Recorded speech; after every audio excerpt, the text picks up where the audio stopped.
The old man built. The old man built.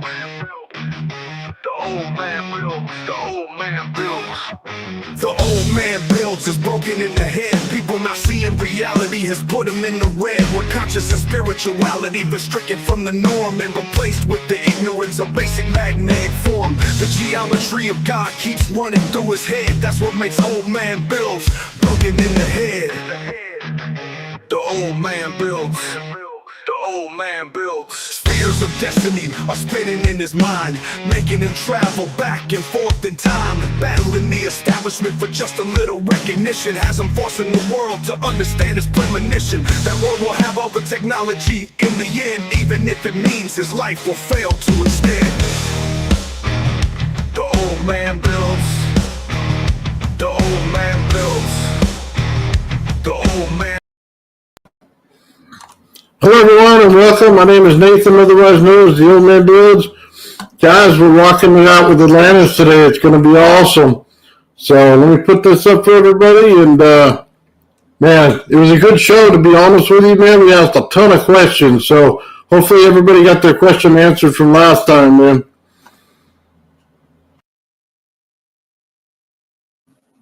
All right, Liz, take us to Atlantis. Hello there. Well, here I am in New Zealand, and I've just been talking to people about the proof that's been coming out of Italy that I think is an indication of what they call Zep Tepi in Egypt, and I think that time frame is linked to Atlantis. So I don't know if you want to start with talking about that, or if you want to ask me some questions or talk about something else, but I'm happy to go in whatever direction you'd like to talk about. Well, let's lay out what you just brought up first, and then we can go on to the questions. Yeah, that sounds interesting. Okay, cool. So there's these three scientists. Hopefully I get their names right. Armando May,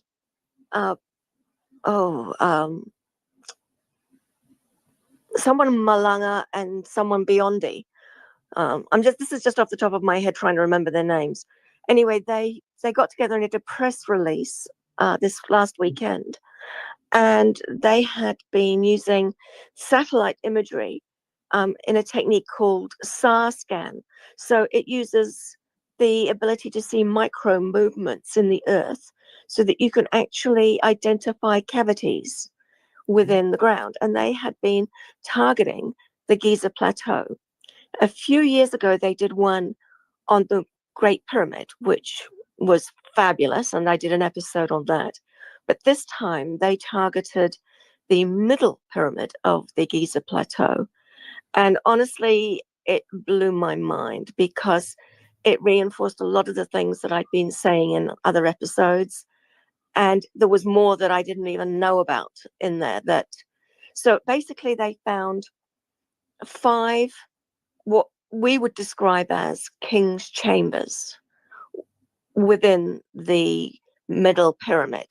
So by the king's chamber, I mean the cavity in the middle where the so-called sarcophagus is, plus the structure above, which is supposed to give strength to the room below. So there's 5 of these in this scan that they did of the middle pyramid. And then there's 9 deep shafts. And this is what the bit that's really unbelievable. The scan went down and it got 2 kilometers down of these shafts. And then at the end of the shafts, there are 2 very large cavities, 2 essentially large rooms. So, just looking at the scans themselves, you can see things that look like, to me, jed pillars. And then when you look at, because they've got them from all different angles, so they use a computer to generate an image that our brains can relate to. And they came up with these 3D images of the 5 king's chambers and various I won't call it tunnels, but let's call them conduits between that and also these massive shafts and these big cavities, big rooms right deep into the earth. So, anybody who's interested in Egypt or pyramids or Atlantis, this is mind-blowing stuff. And these guys really do deserve the recognition of me giving them the correct name. So let's see. It is Armando May, Filippo yes, Biondi, beyond and it. Yes. Oh, good. Thank you. Nicole Kicklid. Chicolo. Yes. Yeah. She is, I think, the PR director or something like that. Yeah. And then the fourth person. Have you got that name as well? Corrado Malanga. Yes.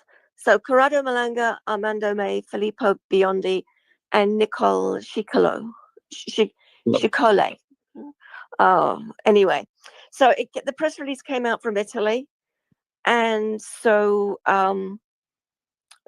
they've done a couple of videos as well, but it's I've put it all together in an episode I've called Carfrey Sa Scan March 2025. And so I put all the pictures in so that people can see what's been released, and I've put my own explanation around it so that it can be understood. Very cool. So what do you know about this type of scan? Like, how is it done? Is it done from a satellite in space or an airplane? What type of instruments are they using? Are you familiar with any of that?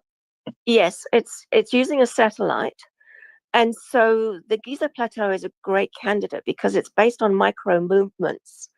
And because the Giza Plateau has got this giant city next to it, there's a lot of micro movements from whether it's people or trucks or whatever. So that area of land has a lot of tiny little movements going on. And whenever there's a movement where there is something solid versus something not solid, the scan appears to show a different color. And so it's just looking at the scans, which are the raw data from the satellite, is also fascinating. But when they put it through the modeling process and they come up with the pictures, whoa, it's just, you just got to see it. And sounds like one of those things where, like, if they planned like just a TNT blast at the same time as like the scan, just like at several different points surrounding it, they would probably get like incredible results off of a scan like that. Something like that. Yeah, but don't suggest that to anybody, please. Well, no, of course not. I'm not saying blow up a pyramid. I'm just saying a stick there, right? Yeah. Using TNT, you'd only get a flash image. If you've got a city beside it, you're going to have constant movement as well, so you can micro adjust. Yeah. I think the way that they've got it at the moment is that it's the best way, because they say that it's based on micro movements, so some bigger movements might not be as good. Okay, yeah, that does make sense. Why overdo it, right? Yeah. But just wash that whole thing out of your brain, Joe. Well, it wasn't like I was going to do it anyway, right? Yeah. No. Remind me not to go fishing with you. Well, listen, this is America. You just got to fill out a couple forms for a hand grenade. That's so wrong. Joe goes dynamite fishing on the weekends. Oh, it's so terrible. Yeah. All right. So I've been so excited about this. I busily, as soon as the news came out, I did my own episode on it, and then I've had people contacting me wanting more information, and I did a space on X about the whole thing as well. So even though I've actually got nothing to do with this thing, I'm just excited about it. People want to talk to me about it, so it's exciting times for me. That really is. Now, are you aware of any times that they did this scanning elsewhere, and what other findings they may have had? I mean, the reason that I asked that is because we had said, maybe, before the last disaster, they went underground. right? Like the rest of the society. So, like, is there any findings from that type of system that were consistent with that you're aware of? No, there's nothing that I've heard about with regards to that. I think the technology was more about practical, normal stuff in the past, and these scientists have just thought, let's see if we can use this for something even more exciting. So the only other one I know about from the exciting perspective is the Great Pyramid that they did. But I have been told by a friend that they are planning to do other sites like Hawira.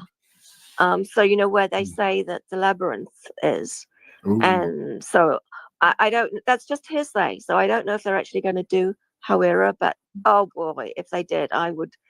I don't know. I'd just be even more excited. But there's still the third pyramid, which I'm sure they're going to do as well. Nobody's mentioned it, but I think there's some interesting things in the Menkaure pyramid as well.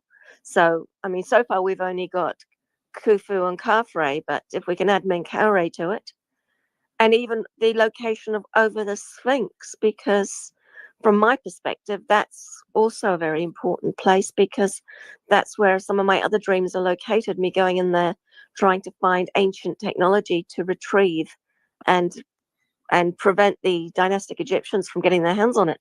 So, yeah, that's another place I've done an episode on. So I'm just dying to get this information out. It's amazing. I know it's so cool. What's under the Sphinx paw? Now, I heard something about that, and that they had stumbled upon it, and then they kind of just like try to cover it up, and they cut off all the expeditions there. Well, lots of people talk about it. They talk about the various shafts, some that go in at the rear and the side of the Sphinx, and the one that from the top. But the only one I know anything about is the one that's near the front paw.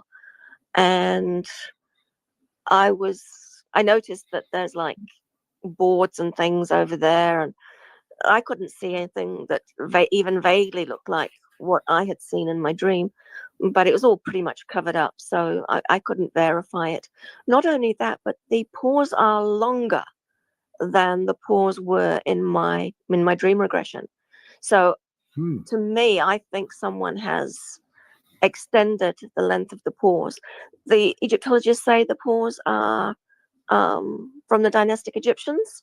They put like bricks in to make the paws the way they are today. And I suspect Egyptologists have maintained that to make it still look as good as it does.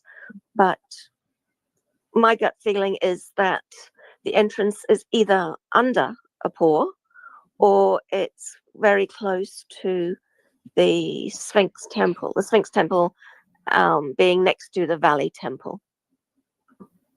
Interesting. Okay. Yeah.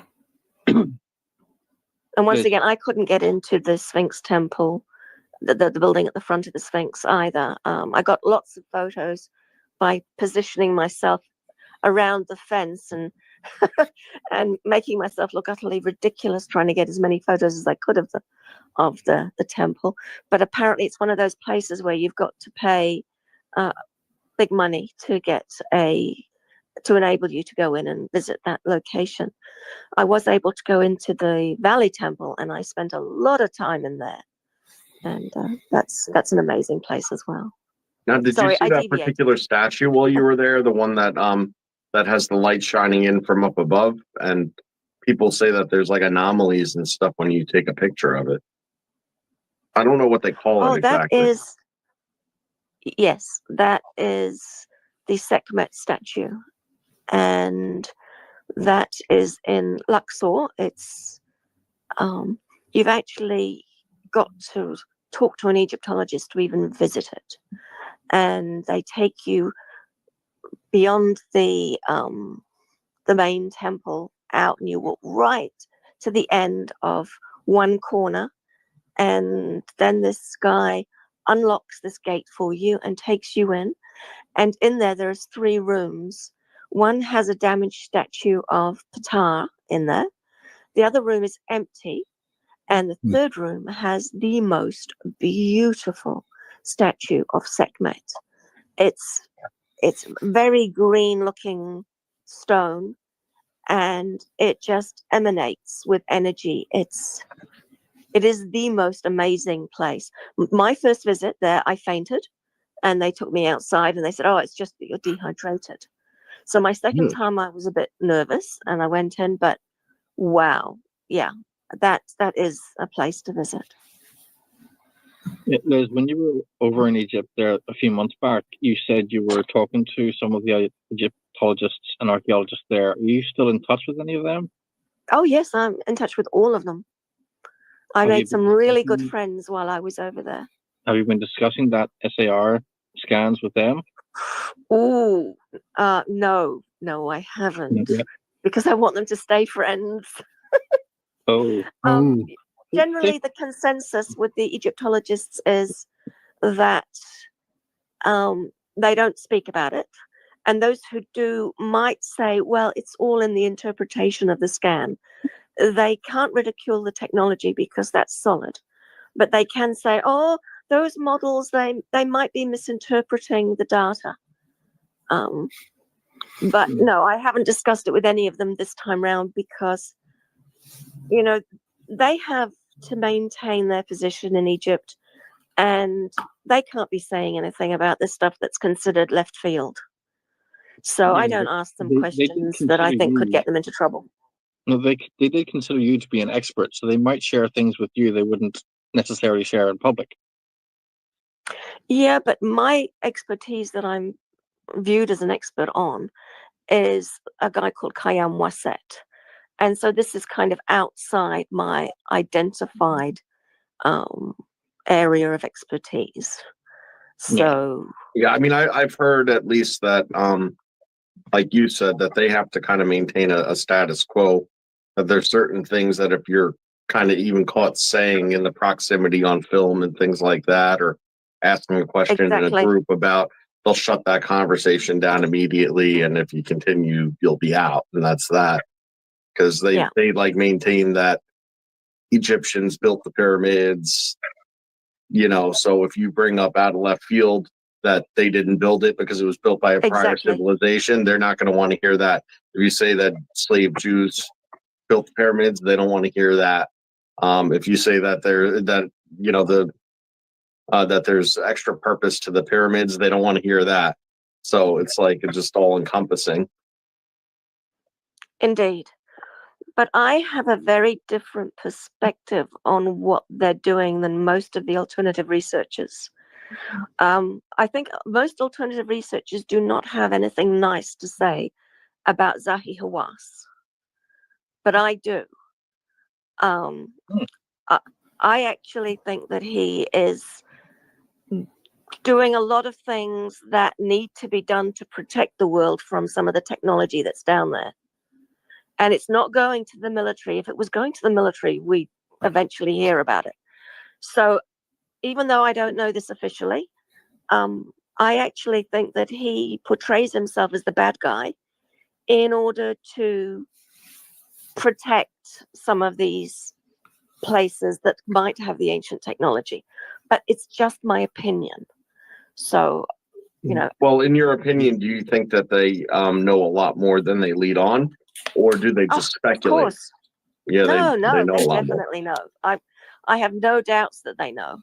But there's some dangerous stuff down there, in my opinion. Really, really dangerous stuff. Well, I'd like to look at the archive of the museum at some point, because I'm sure it'd tell a big story that they're not saying. Well, there is a massive, massive building that looked like a prison in Luxor, near to the Valley of the Kings, and it is the repository of all the artifacts. And all you can do is go walk around it. You know, you can see it from the street, but it is a massive, massive building. And honestly, it's so well protected. It just looks like a very well-controlled prison with no windows and one single door and that sort of thing. It's actually, I I think it tells us a lot about what they've got in there. So, do you think Mr. Hawass actually has not just access to this technology, but is either surrounded by or has his own knowledge of these devices? I don't know, but my gut tells me that he's one of the good guys, not one of the bad guys. And I know that's completely opposite to what everybody else says. Yeah, he definitely paints himself as the asshole. I know, and I think he does that intentionally. Wow. That's interesting. That's the first time I've heard anyone say actually anything nice about him. Yeah, I told you I've got a completely contradictory opinion to most of the alternative researchers. Well, sometimes, you know, if you have knowledge that is that great, you know, sometimes you have to paint yourself, you know, as the figure that you need to be in order to keep it protected. It's sort of what it boils down to. Sure. Yeah. Because let's just say he is the bad guy, then all this ancient stuff that he's finding would be getting sold off to the highest bidder. And the wars and the technology and the stuff that would be coming out from the military to whatever country that it's being sold off to, it would be absolutely horrendous right now. So it's all just my opinion, but I base it on what I see him do and what I know is what I think is being covered up. And honestly, I think it is in the better interest of humanity. Well, then let me ask you this. What do you think is down there based on your previous life experience? Well, assuming nobody has been yet into those king's chambers, I think there's 5 arcs of the covenant. Oh, that'd be worse being a jerk about it, huh? Yeah, that would be very dangerous. Yeah. Even accidentally. That could wipe out entire cities without even trying. Yeah. So obviously they are not on, whereas the one that the Israelites got their hands on, I don't think they were ever able to switch it off. They could just switch it between being able to do something to water versus doing something to stone. And by default, it gave the people boils and killed people because, you know, just at the setting it was on. But because it's still so dangerous, they somehow never learned how to switch it off. But if the ones were still on the Gliese Plateau, then it wouldn't be a very safe place to visit.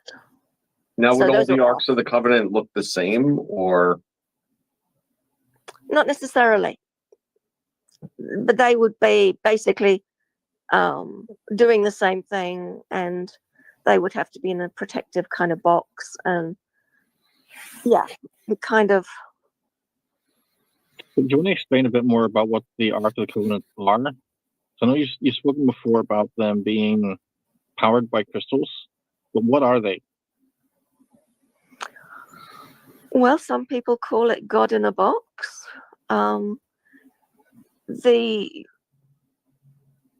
The concept that you can utilize godly power from one of these things, and you can in fact talk to a god.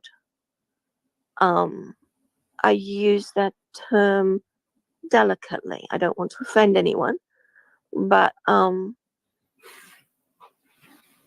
it's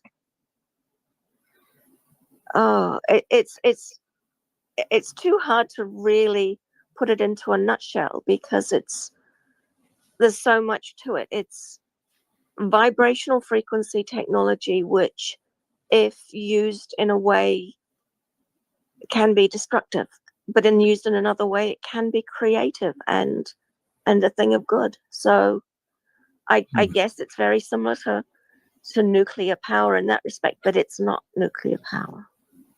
No, but it is, loosely speaking, some kind of supercomputer plus some sort of communication system. It's an energy plus communications plus Well, it's just a lot of stuff. Yeah. Okay. Was there anything else down there with those? In terms of the scans, they showed that the shafts had what looked like springs all the way down. So this thing that just curled around the shaft and went down to the bottom. Now, whether that is a walkway cavity, whether it is some kind of tunnel around the outside of the shafts, or whether that is like a metal ring Yeah, it to help. definitely, Sorry? it definitely looks like a walkway to me. The angle of it, it's just nice. Yeah, it's not something that I have seen in any of my dream regressions, so I can't comment on it. But when you look at the raw data, the raw scan, it looks like a jet pillar. Okay. So, do you know anything about the King's List? Oh yes, the King's List. There's the one that I've seen is in the Osirian. Actually, I think I've seen two of them, but the one that I'm more familiar with is in the Osirian. It's in the tunnel before you get to the Osirian. Okay. And there's two parts to it. There's the part which starts with the dynastic Egyptians, and then there's the part that goes back for 36,000 years in total. So before the dynastic Egyptians was the time of Zep-Tepi. It was the time of the gods. And the people who they label as gods, because, I don't actually think of them as gods. I think they were people with amazing technology. But they list out a series of rulers. And some of those rulers lived for a very, very long time. And it's very similar to, I believe there's a similar one for Mesopotamia of rulers that go back a ridiculously long time as well. So it just seems that it's a similar sort of concept. So, in your opinion, are the times that they put on those kings' lives accurate? Yes, I do. I do believe they are. But obviously it's just my opinion. But considering that in my past life I lived for 30,000 years, then it doesn't surprise me at all. So let me ask you this then. Is there any recollection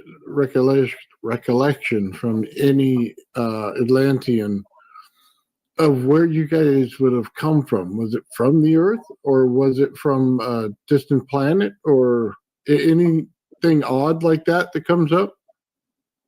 Well, from my dream regressions, we came from South America. Okay. And I've narrowed it down to somewhere in Bolivia. I want to go to Bolivia and search out the location where I think was the origin. But there's another origin of a person called Tehut who came from a different culture that was much, much older than the one I came from, one that I know nothing about. And he was a contributing factor. So he later went on to become Thoth, then Hermes Trismegistus. But where he came from a place quite far away from where my people came from. And he joined up with us and became a very key part of Tantal. So I don't even know if Tantal is Atlantis, or if where he came from originally is Atlantis, or if Atlantis is just one of these names given to somewhere that's from prehistory. But what he spoke about was he learnt from someone called the Great Teacher, who was in the Temple of Light. But he said very, very little about where he came from. And a lot of us wanted to know a lot more, but he didn't want to talk about it. So from my perspective, where the people I was with came from, we came from what I believe is Bolivia, and we moved to where I believe somewhere in Africa to develop our civilization because it wasn't working for us where we were originally. So, and then we spread out from there to other locations throughout the world. Well, So this actually was something I was going to ask you anyway, and it might have already kind of been answered by that, but I'll ask it anyway. So, in your time in Atlantis, what was the known history that was kind of accepted and taught from like a time before you were alive? I know that's very nuanced difference, you know, since the origin was in South America, but like, what came before you, since your brother was the one developing the technology, and Yeah. that seems to, so obviously something predated that. What was it like before that technology? Now that's a good question because there were civilizations that came before us, and in fact, in one of my dream regressions, I was at what we'd call an archaeological dig, and it was megalithic as well, like the technology that we were using. It didn't have a name or anything, and so I do know that there were civilizations that came before, and I know that Tehut came from some other civilization. But if we look back even further back than that, the story of where we as humanity came from was pretty much the same sort of stories we have today with evolution, except with one slight difference. From the what we were taught in the university, humanity actually spent some time in the ocean, and I guess today it's called the aquatic ape theory, but that was the general consensus, that humanity actually evolved on land, then evolved in water, then came back onto land to evolve more. And so it's similar to what we talk about today with evolution, but it has a few differences in it from what we have. Okay, I've never heard of that theory before. Is that sort of like a humanoid sea otter sort of deal, or mermaids, or do you know anything more about that? Yeah, the aquatic ape theory is based on the concept of there being a lot of available food in the sea. And when animals were moving into the ocean, like the whales and the dolphins, and they did it for that reason, and because it made the buoyancy and everything else. But from the humanity's perspective, we were a bit later in the evolutionary process getting into the water, and we spent a lot of time there because it was easy food. And then for some reason, we came back out of the water, and maybe the water levels had gone up. Maybe food on land was more difficult to get. I don't know, but the theory is that we then returned onto land, and by that stage we are hairless. We have slight webs between our fingers and toes, and we're good swimmers. So. Yeah. Now, in spiritual circles, that race is known. They are said to have left this planet after there was too much oxygen in the atmosphere that actually started killing them when they went on the land. But they were known as the Kon-Ki. They're very, very old. Okay, I don't know anything about them. I just know the theories of the. Yeah, but it does kind of make sense. If some came onto land successfully and others didn't, then they'd make other arrangements, I guess. It's interesting. Yeah, they had a split faction thing as well. Not everyone went on the land. Some of them stayed on the coast where they were surviving from the water and the land. And then there was others that branched out to traverse the land, more like explorers. But it was like hundreds of thousands of years before they actually sort of evolved to that point, and then hundreds of thousands of years more before there was too much oxygen being produced by the land in that explosion, ecologically. So, as far as I'm aware, that race lasted about 2 million years. Long time. Yeah. Anyway. So I had a question about units of measure. Where is it the same in Atlantis as it would have been in Egypt? I would assume so, because I think the dynastic Egyptians used their measures based on what they found there.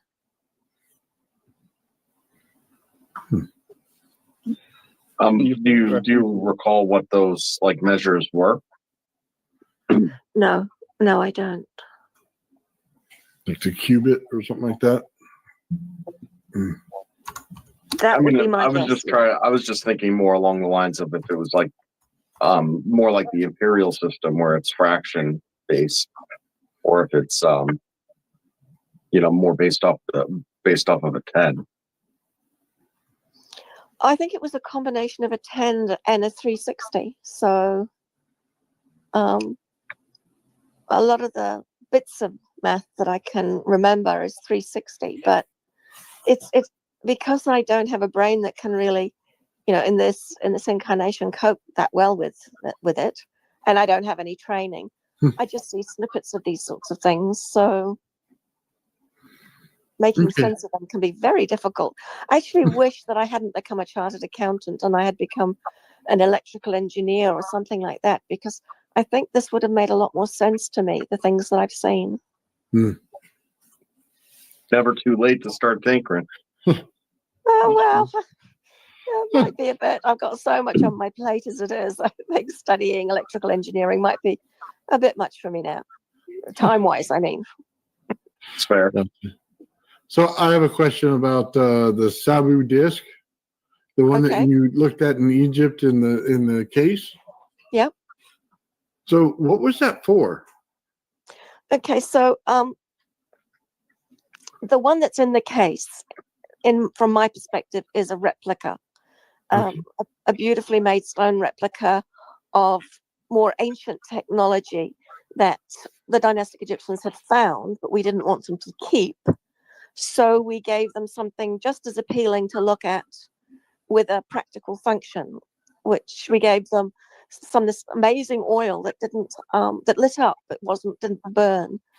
And so it was essentially a lamp, which you could hoist into the air with a rope through the middle, a well knotted rope at the bottom, and hoist it up, and it provided beautiful light. And they felt that they still had something from the gods, because that's what they did. They constantly were searching for anything they could find that were the relics of the gods. And some pharaohs were buried with massive numbers of like stone vessels and things like that, because they wanted to have as much of the gods around them as they possibly could. It's interesting. It's sort of like today how they talk about like UFO recovery and then reverse engineering and stuff like that. It's sort of like when you have this unexplainable stuff and you get your hands on it, all of a sudden all you want to do is make it yourself, make it yours, and understand it. Sometimes it's beyond your ability to comprehend, but you still do your best to replicate it. Sometimes it just come out like a bastardization of what it actually was in the first place. Oh, exactly. And like for some of these stone vessels that are extremely precise, and you'll see some that look kind of similar, but they're not precise. To me, just one glance, and I can tell you which one are from the ancients and which one is from the dynastic Egyptians. So maybe I'm thinking of something different. It was it's a disc in there with three sides that are bent over. Yes. We're talking about the same one, right? Yeah, that's the schist disc. Okay. There's other schist artifacts. There's a beautiful bowl that's bent over in a similar way, but it doesn't have the hard ring around it. It's just definitely just a bowl. Yeah, I was looking at the metal one, and I was just wondering if, like, I saw it on your video, and somebody had put it in a blender and put water in it and made a vortex. Exactly. I mean, that just it reinforces that was one piece of ancient technology, and from my perspective, that would have been made of a gold alloy. I reckon, the original one, and but it still works even if it was stone. Some bits of technology were stone, some bits of technology were metal, but it's much harder for the metals to survive because it's valuable. People want to melt it down and turn it into something else. So here's something crazy about those kind of discs. When you put like candles in them and then you rotate them, Yeah. you can get the fire to swirl like a tornado. So Nice. Okay, that's cool. yeah, totally interesting. But where I'm really interested in this thing is, I know you said they probably just use it for light, but if you spin something like that, there's going to be several frequencies that's given off by those little tabs that come over. Oh, I agree. Yes. Oh, So, would you mind if we have just a brief break? oh yeah, go right ahead. Hold on a second. I'll just be back in a minute. Okay.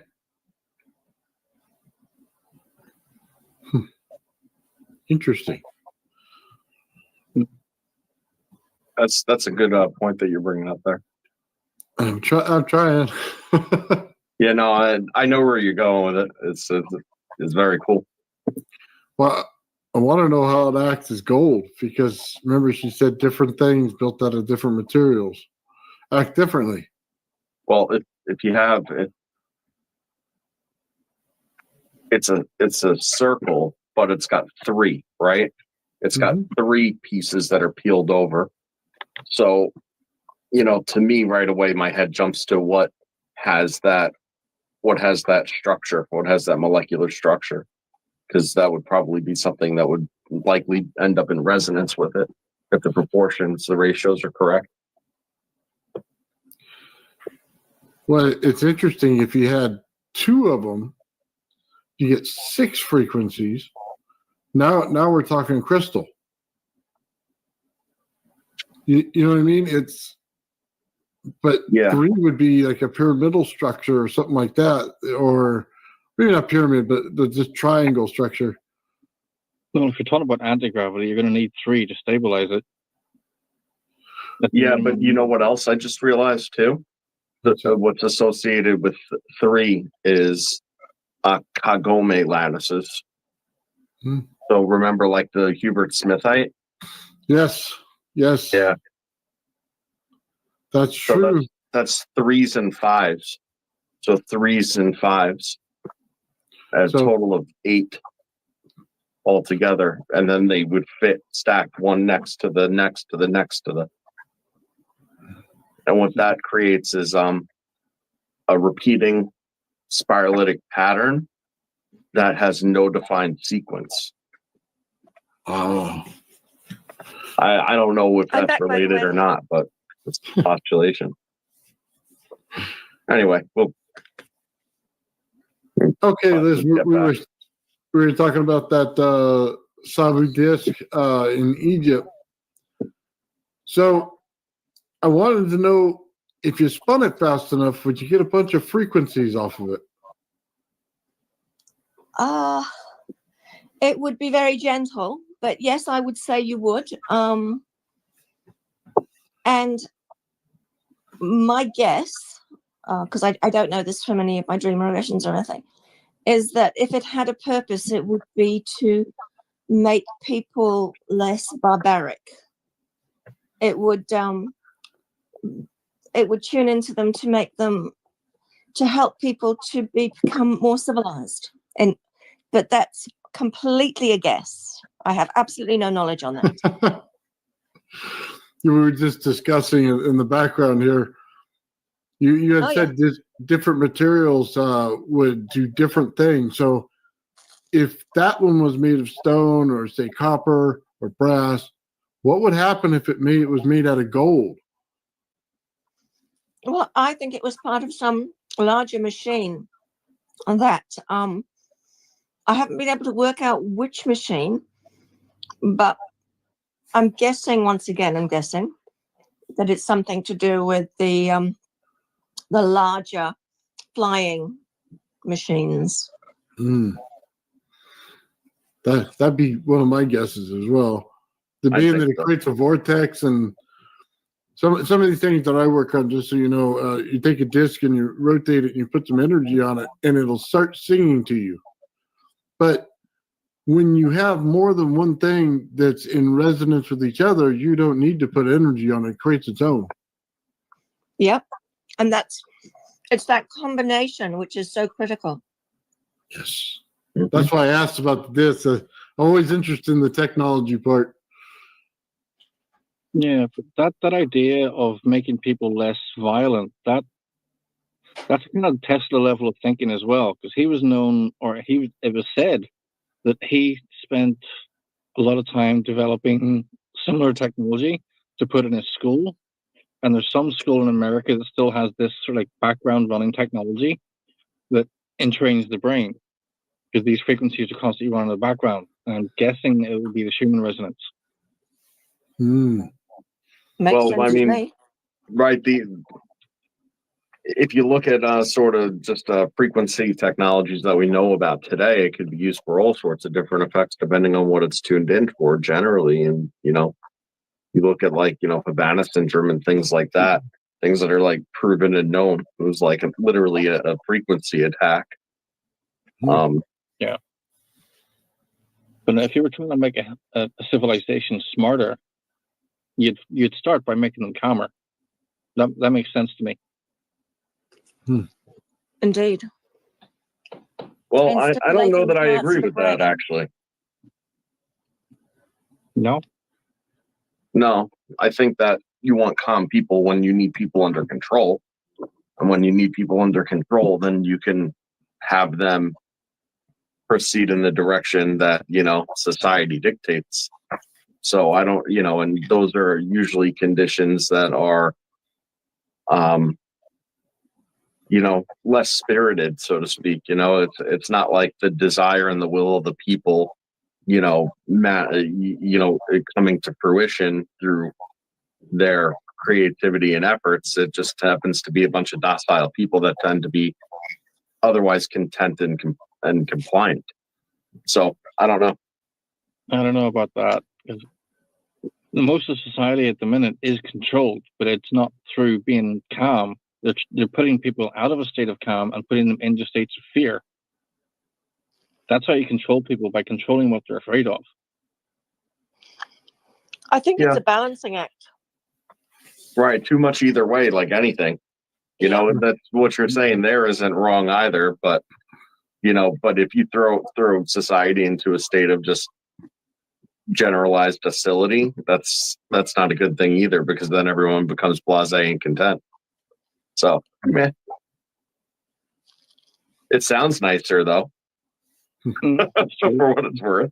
But I use the term becoming more civilized because it's a stimulating part of the brain that makes people makes people develop and not want to go out being violent, and doesn't necessarily make you more calm. It just makes you more rational.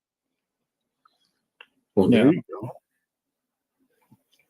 Well, that brings us back to what you were in the beginning, before Iran went off to build Tantal. What was your level of technology like then? You spoke about the barbarians around you that would come in, but what did you have at that time? Well, I was just a child at that point, but we lived in a house which was partially stone, partially carved into the back of a cliff, and at the front there was wood. We had books of a kind. We had knowledge that was passed from person to person. I would equate it to the Greek civilization, that level of technology at that point. So does that mean you had cartography, mathematics, alchemy, herbal medicines? To some extent, yes. Okay. So generally speaking, I think when we think of ancient Greeks today, it's somewhat technologically primitive, but at the same time, societally advanced. Yes. Yeah, they were highly functional technologies. Like they could move water, they could move fire. Yeah. I think that a lot of the technologies that we had prior to and during the Industrial Revolution, before the technology boom, so to speak, was all based off of ancient Roman and Greek old technologies. Like they had that stuff. It was lost during the Dark Ages, and then we had to rediscover it again. Same as Yes. we're kind of looking to do. We just go in these cycles all the time. But right, you think about when you think about like England or whatever. You know, you can think about London in like the 1700s, 1800s, which is objectively not that long ago, and they were pouring sewage out of their windows into the streets because you know they lost the ways. Yeah, not terribly civilized at all. No, No, that wasn't. and that was going on for hundreds of or thousands of years. Exactly. I went to a museum in Istanbul, which was the Museum of Technology for the ancient Arab world. And they had amazing knowledge. And of course, at some point, somebody decided that it wasn't good for society and it all got squashed. But they're now starting to become very proud of the knowledge that they had. And they're claiming quite correctly that they knew this stuff before other people. And it was a wonderful museum to go to. And if anyone does find themselves in Istanbul, go to the Museum of Technology, because it will blow your mind. It's really, really good. And they've got a giant version of the Piri-Reis map on a globe outside, which you just stand there and look at it for ages. It's absolutely amazing. So Sorry, I have deviated yet again, haven't I? It's all right. It's okay. All good. This isn't even far off track. I have a question about Atlantis and the way it looked, and just in the main city that we perceive as the Eye of the Sahara. Did it actually look like that? Well, no, it didn't, because it was green and it had beautiful blue water, and it had walls and it had buildings, and if it is Atlantis, and I give it maybe an 80 to 90%. But it's missing things that I'm expecting to see there. That's why I don't say that I think it definitely is. But if it is, it's very much covered in mud and stuff. It's just a skeleton. Well, right, with the flood and everything like that, you could assume that is very much the case. If the ocean came up that high and pulled the land back over it, and just leveled off, and the sea level kind of normalized, then it would be it would be nothing like it previously was. And if it was left it unfertile like that, and just get dried out by the sun, and that's that. Yeah, I was looking more at, we see all these pictures of Atlantis, and it always comes out to the circular, picture, and then you got waterways in between. That's what I was wondering. When you went to the capital, does it look like that at that time, with maybe more greenery or stuff? I'm not talking about the washed out Eye of the Sahara. Yes, it did look like that. But if you were on one of the islands, you could not see that you were on an island within an island within an island. You'd have to go from above to see that. it wasn't flat; it was undulated. That there was big hills around one side, and a big plain at another side. The outer ring was not circular. It was all the other rings were completely circular, but the very outer one that was the final bit to meet some water was not circular. It kind of had a bit jutting out of it at one place. And the outer one didn't have any walls. It had beach, and it was rocky, and it was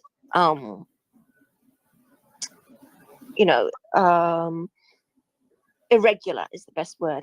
And then once you got to the inner part, then you got the big walls. You've got the areas between. But the thing that I was looking for at the Eye of the Sahara, which I can't find, is a very, very large waterfall, which I know exactly where it would have been. And I don't think that it could possibly have been destroyed completely. And so I've looked on the maps, I've looked, and I just can't find it. And that's the thing that doesn't give me 100% confidence that it is the location. But, one day if I could actually go there and have a look around in that general vicinity of where I believe it would have been, it's just too hard to see when you're just looking at the maps. But I reckon if I went to the Eye of the Sahara, I could say yes or no, it is or it isn't. Do you remember there being any thermal springs or anything like that around Atlantis? Oh, yes, there was. In the center, there was hot water. It was definitely thermal based. And it was one of the motivating factors for putting the civilization there to start with, because, it just seemed very convenient. That's one of the things I wanted to talk about. Did you have baths, public baths? Did you have showers? Did you have sewage treatment systems or anything like that? Oh, I'm going to horrify you a bit on this respect, because no. No? No. In the early days, yes, we had showers and baths, but very, very quickly, to wash yourself, you got into a small room, and technology just did something. I don't know. You just came out clean. You put a small disc in your mouth, and your teeth became clean. There were no the toilets didn't have sewage, because what came out of your body was that the technology would turn it into energy, and it didn't have to go anywhere. But later on, they developed a technology which, this is going to sound revolting, I know, went inside your body and generated the energy, so you would eat and live normally, but energy would be generated from within a part of your body from the waste products, instead of having to excrete them. But that came along much later, and Man, that'd be so much easier. yeah. That'd be awesome. Where would I do all my thinking? I don't know.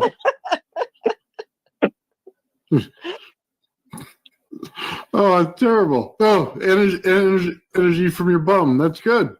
That's So yeah, it's not something I've really spoken about before, because I think people might be a bit offended by it. But hey, you asked the question. None of our audience would be offended by it. Trust me.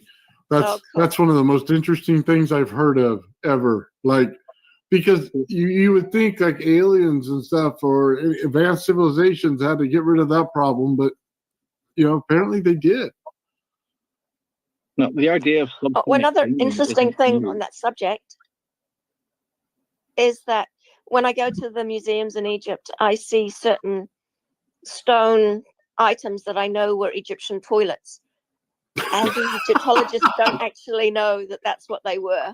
That's funny. And I haven't said it to anybody, because I don't want to offend anyone, but, I have actually seen them being used. So, and it's not the sort of object that you expect is a toilet. So. Oh wow! The real Egyptian throne room. All right, huh? I might as well see how far we push the envelope into this. No! How sexually depraved were the Atlanteans, given that when they were on their, their longevity medicine or whatever it is, they weren't able to have kids. Well, there was no perception of depravity. As long as you weren't hurting somebody else, there was no depravity. Oh, That's fair. From our modern perspective, how sexually oh yeah. From our modern from our modern perspective. perspective. Yeah, over the top, completely over the top. Yeah, There I you kind go. of figured. Yeah, but from an Atlantean's perspective, if you entered into a relationship with someone you were not unfaithful, you just ended the relationship. And society had a very it didn't view people very kindly if they did have an affair. So Right, if they broke you just monogamy. you just didn't do it. And in terms of sexual adventure, there was no stigma attached. As long as no one was being hurt, as long as everyone was in agreement, there was absolutely no stigma. Was that Okay. part of the education system? Part of the joy and that kind of thing? Yeah. So was there any kind of tantra-like practices? Not when I was there, but I think that in the third era, there was a lot more inward-looking and spiritual developments. And I would imagine that would have been the sort of thing that would have come out at that point. Ooh, I got something for you. Okay. So we now see church and people go there and gather and stuff like that, but I'm sure it wasn't the same. So what was it like for something like that? In the third era, they did have the equivalent of churches. But that's something that, I don't really think I can speak very confidently on. But in the first and second eras, well, no, there was no churches because the Atlanteans had no need of artificial intelligence above them. They had no need to have a god. They didn't. They had a belief in the afterlife, and they had a belief in like a universal energy, which we might call a god. But there was none of this god worship in Atlantis.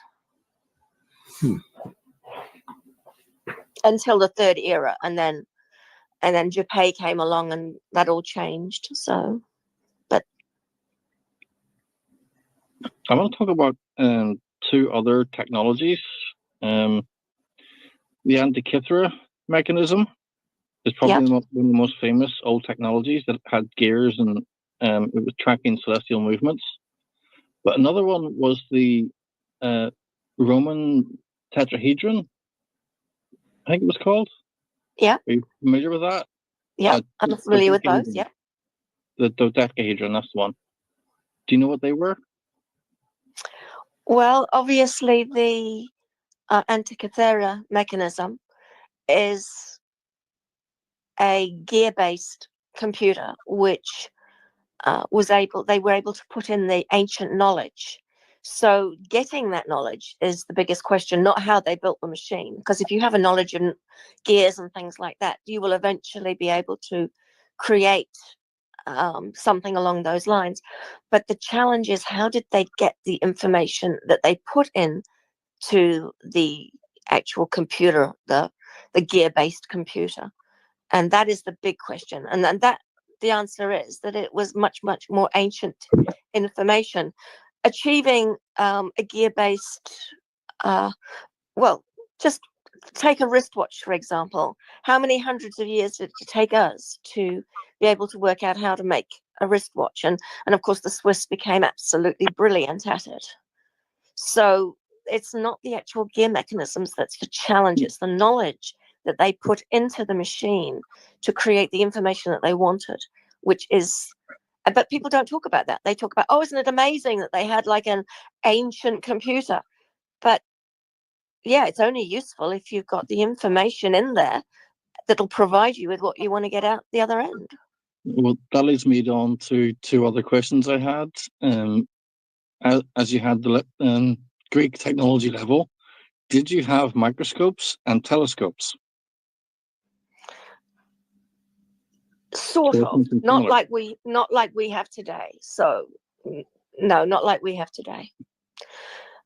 But you asked about the decahedron thing. Yeah, the Roman thing. Yeah, it's for knitting socks. Is it for knitting? Okay. Yeah. I actually never would have thought that.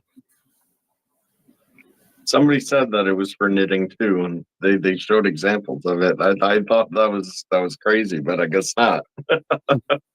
No, I It thought just looked like so complicated that it for the purpose. I thought it was some Yeah. sort of trigger mechanism for different technologies. Like if they found some sort of technology that uses vibration, the size of the holes could be used to create like maybe a tuning fork rod of an exact size or something, but I guess not. I guess we're overthinking it. Sorry to disappoint you on that one. Yeah, what were the crystals for in ancient society? Were they just for technology? Well, predominantly, but you've got all sorts of different types of crystals with different properties, and different crystals were used for different things. So, I mean, it depends on how you define technology. I mean, there were buildings which had crystals in them as well. So, Okay, well, we use crystals more in a meditative fashion today. You know what I mean? For healing properties, things like that. Was it the same way back then? no, they actually were functional in terms of they were part of something that created a vibration, or they were they were basically part of the technology. Some of them had to be amplified. It just has to, when they're part of something bigger, it's actually more targeted, more amplified, more specific. Do you remember which crystals were used? Any specific names of them? There are crystals that I can recognize from today, and there are crystals that look totally foreign to me. So, I mean, there's one particular crystal that seemed to move inside. It looked like there was something inside it, and it looked like a quartz crystal. But though I don't know if it was because it had vibrations put on it or what it was, but it looked like there was some kind of, in one case, there was like this snake thing going up and down inside this crystal. And so, because I only get snippets, I can tell you what I've seen, but I can't necessarily tell you what it was for.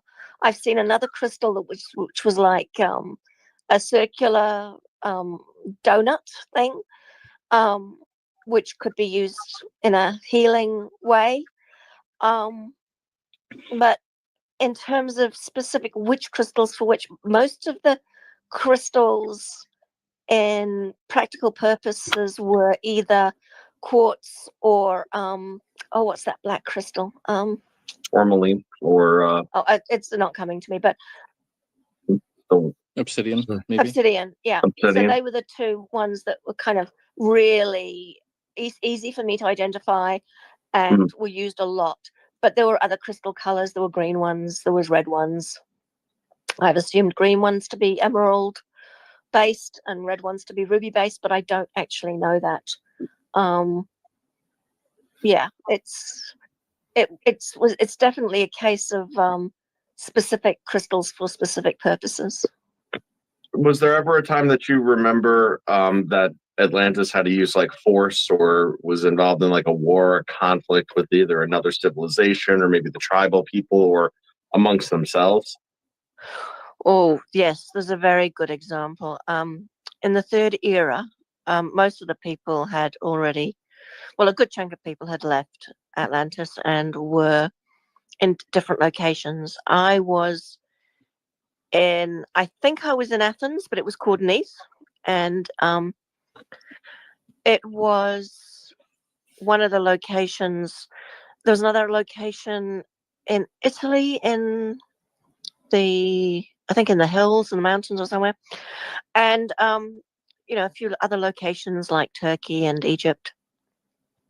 But when in the third era, Japet became the leader, he decided he wanted not only just to rule Tantal, but also to rule the world. And so he started on a campaign of getting people around the coast of Africa to convert to worship him as a god. And he started wars, and eventually he decided that he was going to fix those others that had left Tantal, Atlantis, and he'd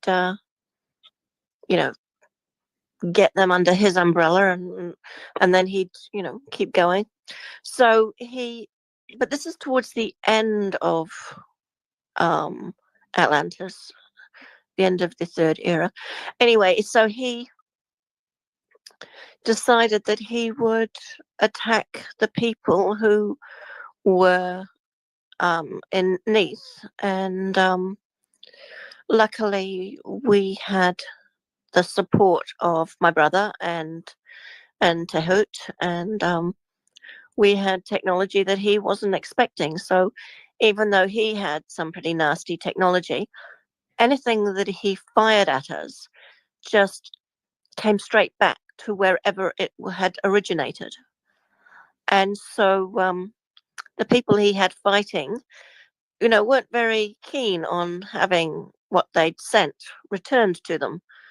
And so he actually lost, but it was a very unpleasant war before he eventually let them withdraw. I do have an episode on this subject, and I draw diagrams and try and explain in detail how the technology worked and what it looked like. So that it was I guess the biggest thing you could call a war. But after the fall of Atlantis Tantal, there were people who went places around the world, and they had their own little wars of their. And I think that India was one of those places where they did actually get themselves into a bit of battling trouble. But I wasn't there for that, just heard about it. But the biggest one was when they attacked the place that I was at, and they lost. Yay! So, that sounds like a snip right out of 1985 Thomas Bearden. Here's what that sounds like. oh, Return to Sender. Is that a book or what? Well, no. I mean, Thomas Bearden was a guy, and he had done a lecture back in '85, regarding scalar technology. Oh, what is scalar technology? Well, that's something that we work with all the time here on the channel, as far as the stuff that we talk about and stuff Nathan and them build. But okay. Yeah, it's basically it's a type of energy. Right. Yeah, it's frequency at heights, or distances. So if you said you look at the planet, then every little bit of it has a different frequency as you go up, and have a different temperature, right? But you got to remember it's a sphere. So if you build it in a little round coil, it comes out like a donut, and it builds out like this, and it's just energy drop off over distance, and each one of them attenuates a different frequency in that drop off. So it fits right in line with the vibration technology that you're talking about. It's the part of the yin and the yang. It's the yang part of the field. Right, I'd love to know more about that. So yeah, if you could send me anything you've got that I could get up to speed on that, I'd really appreciate it. Or do I just check out your channel a bit more and search for that? Well, you'd be at that for a long time, because there's hundreds. I've noticed there's a lot there, so it's hard there's a lot there, but I'm sure we can narrow it down for you. No, what I'll do is when we get together again, I'll have a 30-minute thing and get you kind of caught up to speed. And you're welcome to put it on your channel as well, if it falls in line with the technology that you talk about. Absolutely. Oh, Yeah, and that'd be great. Thank you. and well, as we're going through it, and you begin to understand some of those concepts too, maybe you could Yes. add right into it, with your familiarity, Yes. what you recall. No, that would be great. There would I have be had people very advanced, experimenting with some of the things I've spoken about, and so yeah, that would be really interesting. and the Russians have a lot of very advanced scalar weaponized technology. Like they can give people cancer or they can make them sick just from a distance using this stuff. Yeah, that sounds very unpleasant. It can be. Yes. Have you seen the guy that created the plasma gun? Oh, the plasma cannon, the Yeah, huge blast. It looked like spark lightning that just yeah. Oh shot yeah. the thing. Yeah, that was Anybody incredible. notice that plasma cannon looked like a jet pillar? I didn't Have notice that another at look at it all. next time. Watch it again, and think about a jet pillar. Sorry, where were we? All right, I've gone off track again. I am so good at that. We're talking about technologies and weapons. Do you remember any of the weapons? Or not remember. I know you do remember bits. Did they have flying weaponry, or was it more like rockets and missiles and that kind of thing?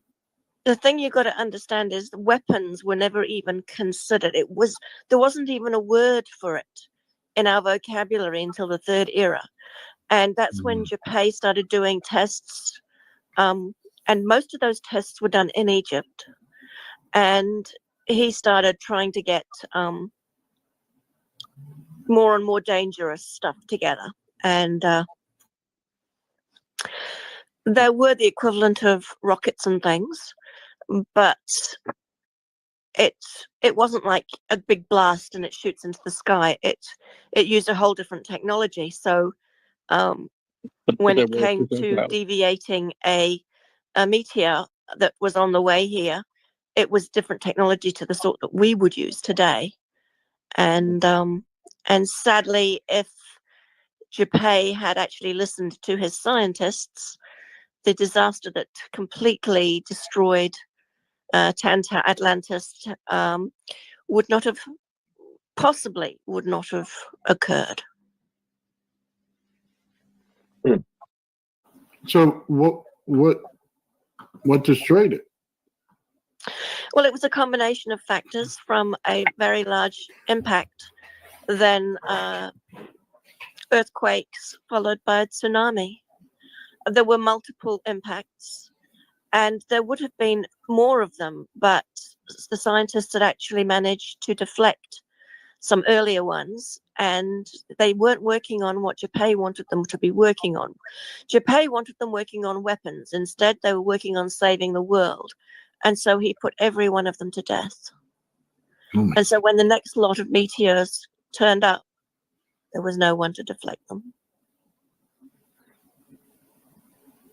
So what did you guys use as currency? Well, in the first and second eras, there was no currency. Everything was free.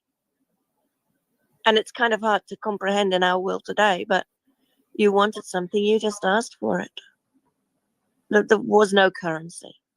But when resources started to get stretched, and there started to be the haves and the have-nots, there was a form of currency, but it was not physical currency. It was like units of measure that were recorded in a cloud, let's say. But as soon as currency started being necessary, that was when everything was turning to custard anyway. You guys had more of the Star Trek thing going on then, huh? Yeah. Interesting. But I think even in Star Trek, there was some kind of payment system, but I don't know. I mean, I am a Trekkie fan because I have seen parallels. But the concept of, recycling, you don't see in Star Trek. Whereas, if somebody had something they didn't want anymore, somebody else who was interested in that sort of thing would take it and remake it. And then somebody else would come along and say, wow, that's beautiful. And they would just be given it. So it's hard to get your head around that whole concept of someone who's worked on something, and then somebody else says, wow, that's beautiful. And they say, oh, it's yours now. But that's how the culture worked. Like that. So, sorry, I didn't mean to cut you off. No, I was just saying I like that. Yeah, it was a nice way of existing.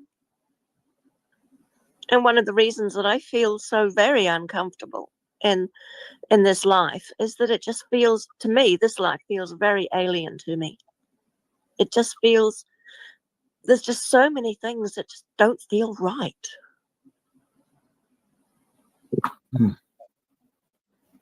So, like, from a modern perspective, with something that we would consider modern technology today, what's something that you guys had back then that we would instantly like recognize as something that we consider to be modern technology? Oh,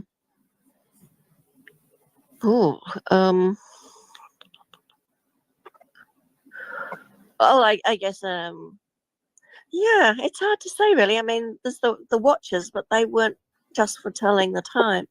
And there's the crystal, which are like computers, but they're not really like computers. There's things that flew, but they're not like the things that we have that fly.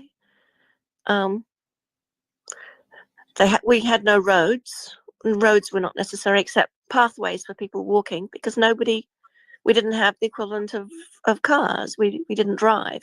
We either went underwater or we went in the air. Roads were considered an extreme waste of land resources. So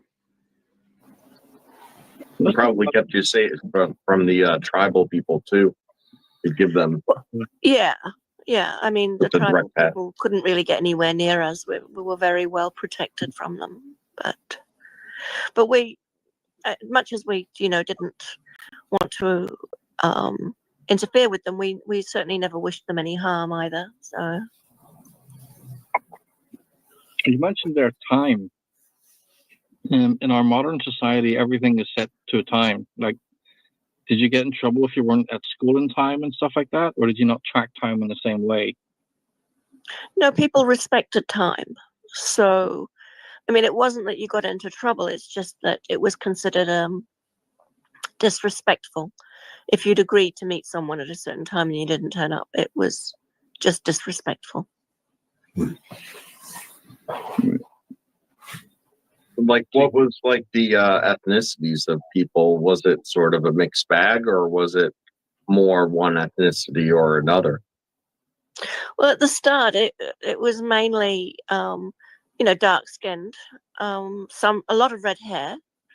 But as it progressed, and some other peoples were incorporated into the civilization, which did happen here and there, I would just say it was a melting pot. Did you say dark skin and red hair? Yeah.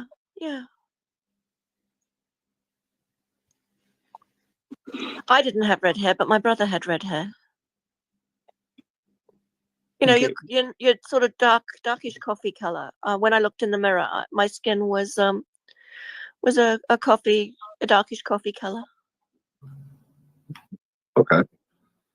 Sort of like so, well, you said South America, so something consistent with like the indigenous populations that we would expect there. Yeah, maybe a little tiny bit darker. I don't know. But it wasn't anything that really people talked about. It was no different to hair color or eye color. Yeah, understood. The reason that I bring it up is because, obviously before mass migrations really took place, as far as we know, right? Yeah. In more modern society, obviously, depending on where you came from in in the world sort of, there's a much higher population of certain ethnic populations that just are, native to a certain area. So that did exist in Atlantis, except maybe also with other people mixed in. Yes. Yes. Okay.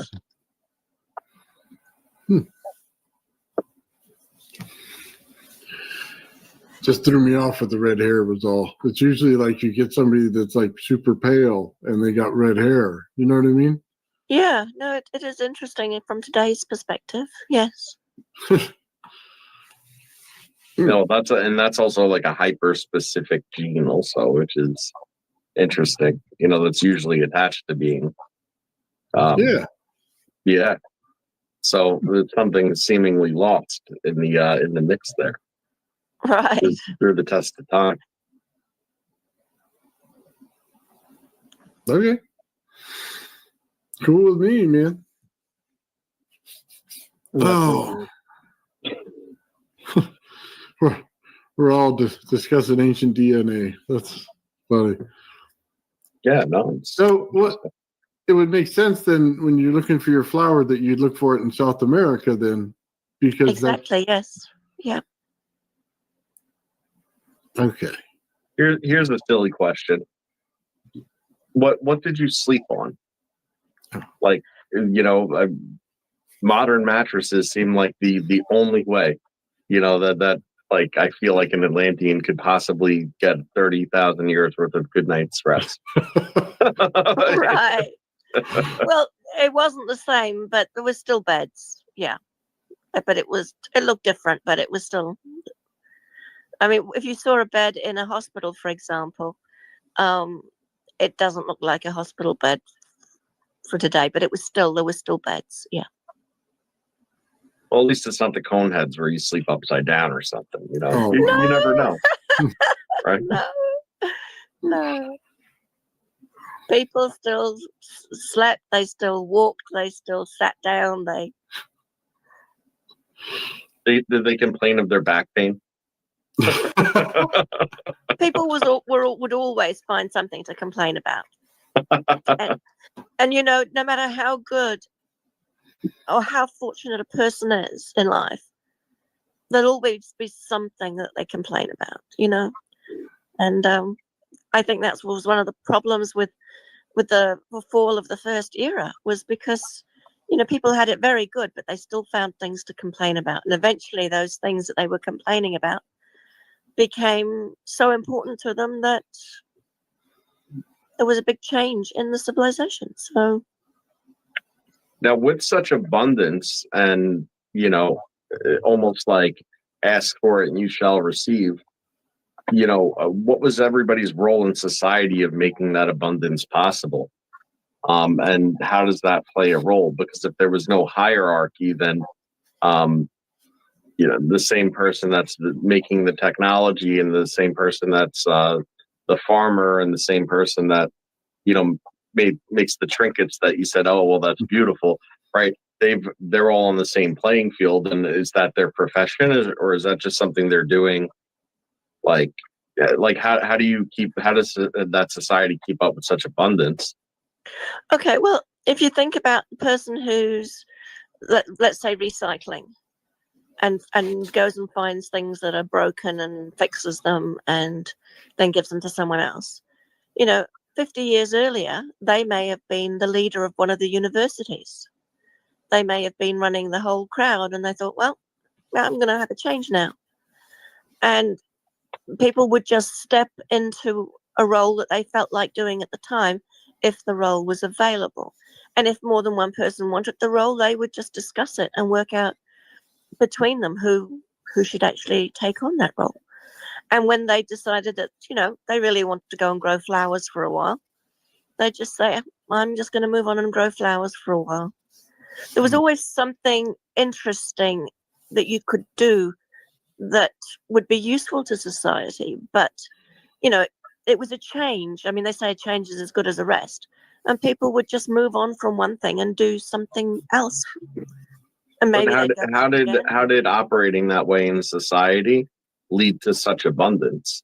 where anybody could have whatever they want whenever they want, because like the amount of production that you'd have to maintain, whether it be in raw material or goods or service. That's a really good question, because one of the things that was prevalent was competition between the universities. And every year, the universities would have a gift for the people. Like it might be a new type of plant, it might be a new piece of technology, it might be a new type of, let's say, biscuit. But they'd come up with these things, and they would basically compete to impress the people of Tantau. And it was very exciting, and it was fun because you didn't know what people were going to come up with, and somebody might have an idea for something, and then they'd get all secretive for a little while, and then they'd come out with this new thing, and it was kind of exciting, but it was very motivating, and people wanted to be part of something that was motivational and fun. And pretty much every part of society had an element of enjoyment, whether it was a social element. If we'd had toilets and people had to clean toilets, which we didn't, people would have done it because it was a break from something else, if you know what I mean. But there wasn't really anything like that. There wasn't any roles that were so, for lack of a better word, demeaning. Because, technology pretty much took over the demeaning stuff. Okay, I got a question for you. You said you were in, what was it, Greece? Back in those days, did you travel to all the Greek places? Were they even there? Was there anything there? No, there wasn't anything there at that time. Not when I was there. This is very early times, very, very early.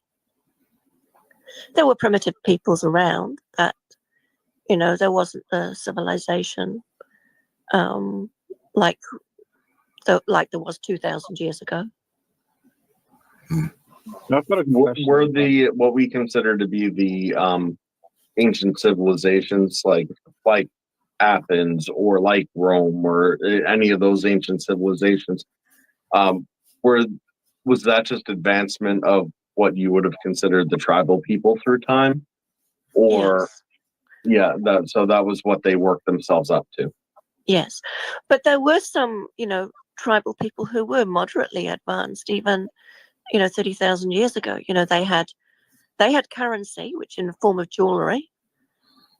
So you'd buy something with a bead. So we were aware of currency, and they lived in communities. They had buildings. We would visit them. We were always watching to see what people were up to. So not all the primitive people or tribal peoples of those days were what you kind of described last time as like those like kind of violent nomadic, learn nothing, pass nothing along people. Some of them were more advanced, but maybe just separate. So there was a middle ground. But quite a few of those were very warring as well. So they got themselves to a certain level, but they were still a bit on the violent side. And, somebody might rob somebody within the culture and knock them on the back of the head. But, they had certain advancements, but they still had certain primitive mindsets. So of all the other primitive or semi-advanced races around, is there anybody in particular that stands out that might be recognizable?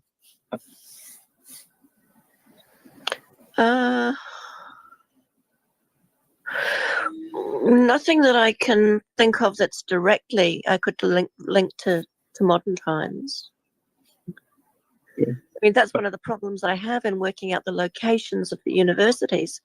I have a vague idea of one being in Turkey, another one being in a cold place with red stone, another one being in Bolivia, one in Egypt. It's part of, what I'm doing with my travels is trying to locate these places. And if I could recognize the the more primitive peoples having developed their culture, that would make things a lot easier because I could link that back to the locations of one of these Tantal cities. But yeah, it's really quite difficult. So there was nothing around at that time that you think actually survived for a long period. No, nothing that I can think of. If we look at things that are like 5,000 or 6,000 years old, or let's take an example, Stonehenge, for example. I think that is the utilization of trying to get energy to use some residual technology. But I think that wherever I go and I see little hints at things, I see hints in all kinds of places of either very ancient knowledge or somebody knew something about something from the past. And that's when I kind of I pick it up as a piece of that jigsaw puzzle, and I try and slot it in with the bigger picture. And maybe sometimes I get it right and sometimes I don't get it right, but there are clues everywhere. Like Ethiopia, I really want to get to Ethiopia because I think there's a heap of clues there. I've been to India and I've seen a lot of clues there. I've spent time in Turkey and I've seen many clues there. So I'm collecting clues, and even the peoples migrate and they take clues with them, and then they set up somewhere else, but they've had knowledge from something somewhere, but it's still a clue. So yeah, that makes sense. I know you recently did a video on your channel, about the stone cutting. yeah. Did you want to share a little bit about that? Well, from my perspective, it's actually quite easy because it's all frequency and vibration based. And so I get the impression it's stuff that you guys are already pretty familiar with anyway. Yes. But from my perspective, I've just described what I've seen and how it was used. And so actually putting it together and to make it into a real machine today, I couldn't do that. But maybe somebody listening and checking out my channel could say, oh, that's how we do that. So we need to do that and put that with that, and then we can have whatever. So yeah, I think that I can just suggest that people go and watch that episode, because that way I've described in a lot of detail what I've seen. And then maybe we have another episode. You have specific questions for me, but it is a big topic, a very, very big topic. Yeah, for sure. So we'll link to that video in the description or the and in the chat when this airs.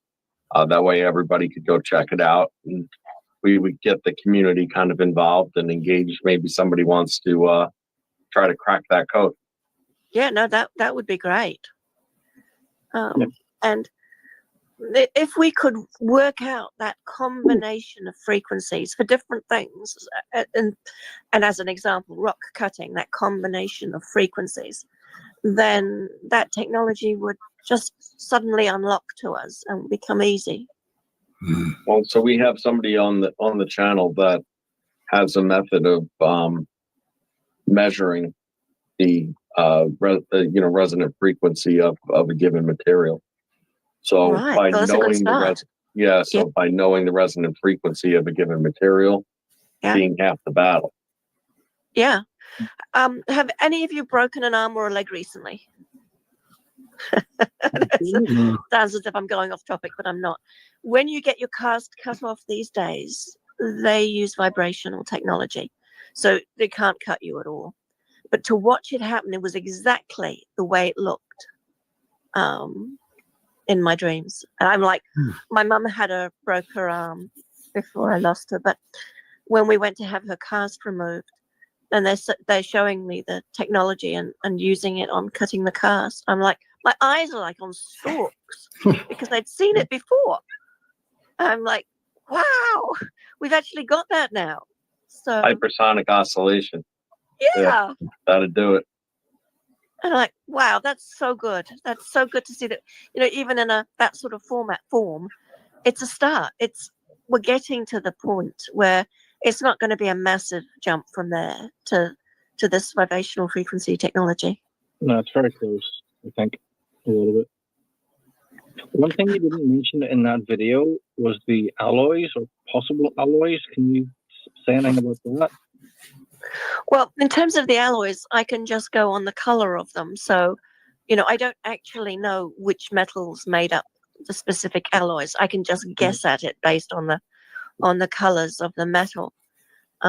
My specialist area, and the one that I have the most dreams about, is stone cutting. So, in terms of someone smelting and creating alloys, I've seen it, and I've had the dreams about that sort of thing, but I couldn't say there's 10% copper, 2% aluminium, and 5% gold or anything like that.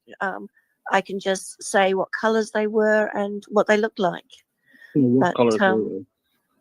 Oh, the very popular one was a kind of a pinky red gold alloy, and there were some very silvery, flexible alloys which were very strong.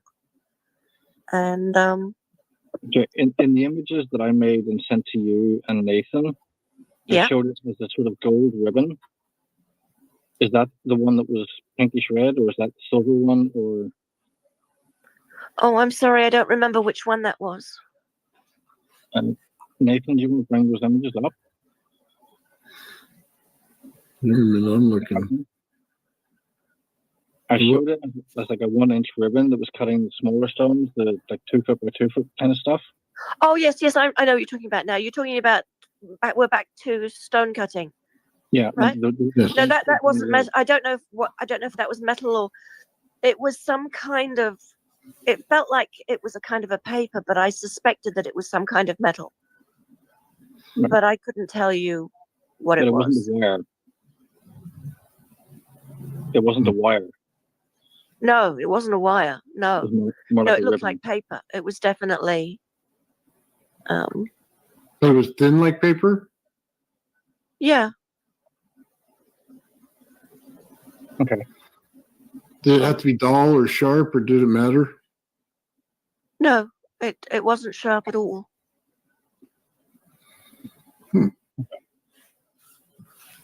So, how often do you have these dreams, and what was your most recent one like?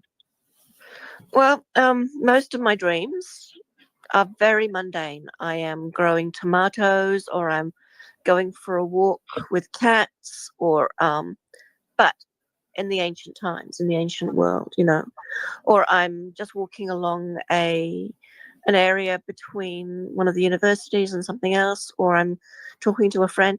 But I only really collect the ones that I think are unusual, interesting. Like I've got these notebooks full of, the bits and pieces where I write down something like, I went on a flying machine and went to this location and I met these people and I talked about whatever. And so I write down all the really, really, the ones that I think are part of the jigsaw. Whereas I had one last night and I was very busy walking a long way with some friends talking, and it's just mundane. It was a lovely dream. And I woke up really quite tired.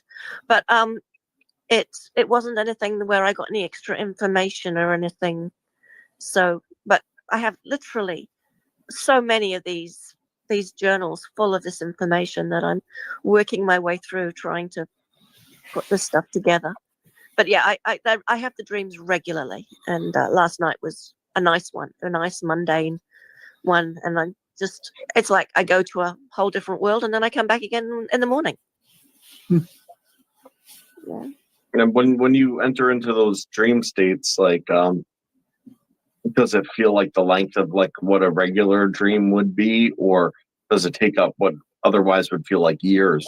Or stuff like that? Like, do they feel extended? Well, some of them can feel like they're just a glimpse, like it's just maybe 1 minute.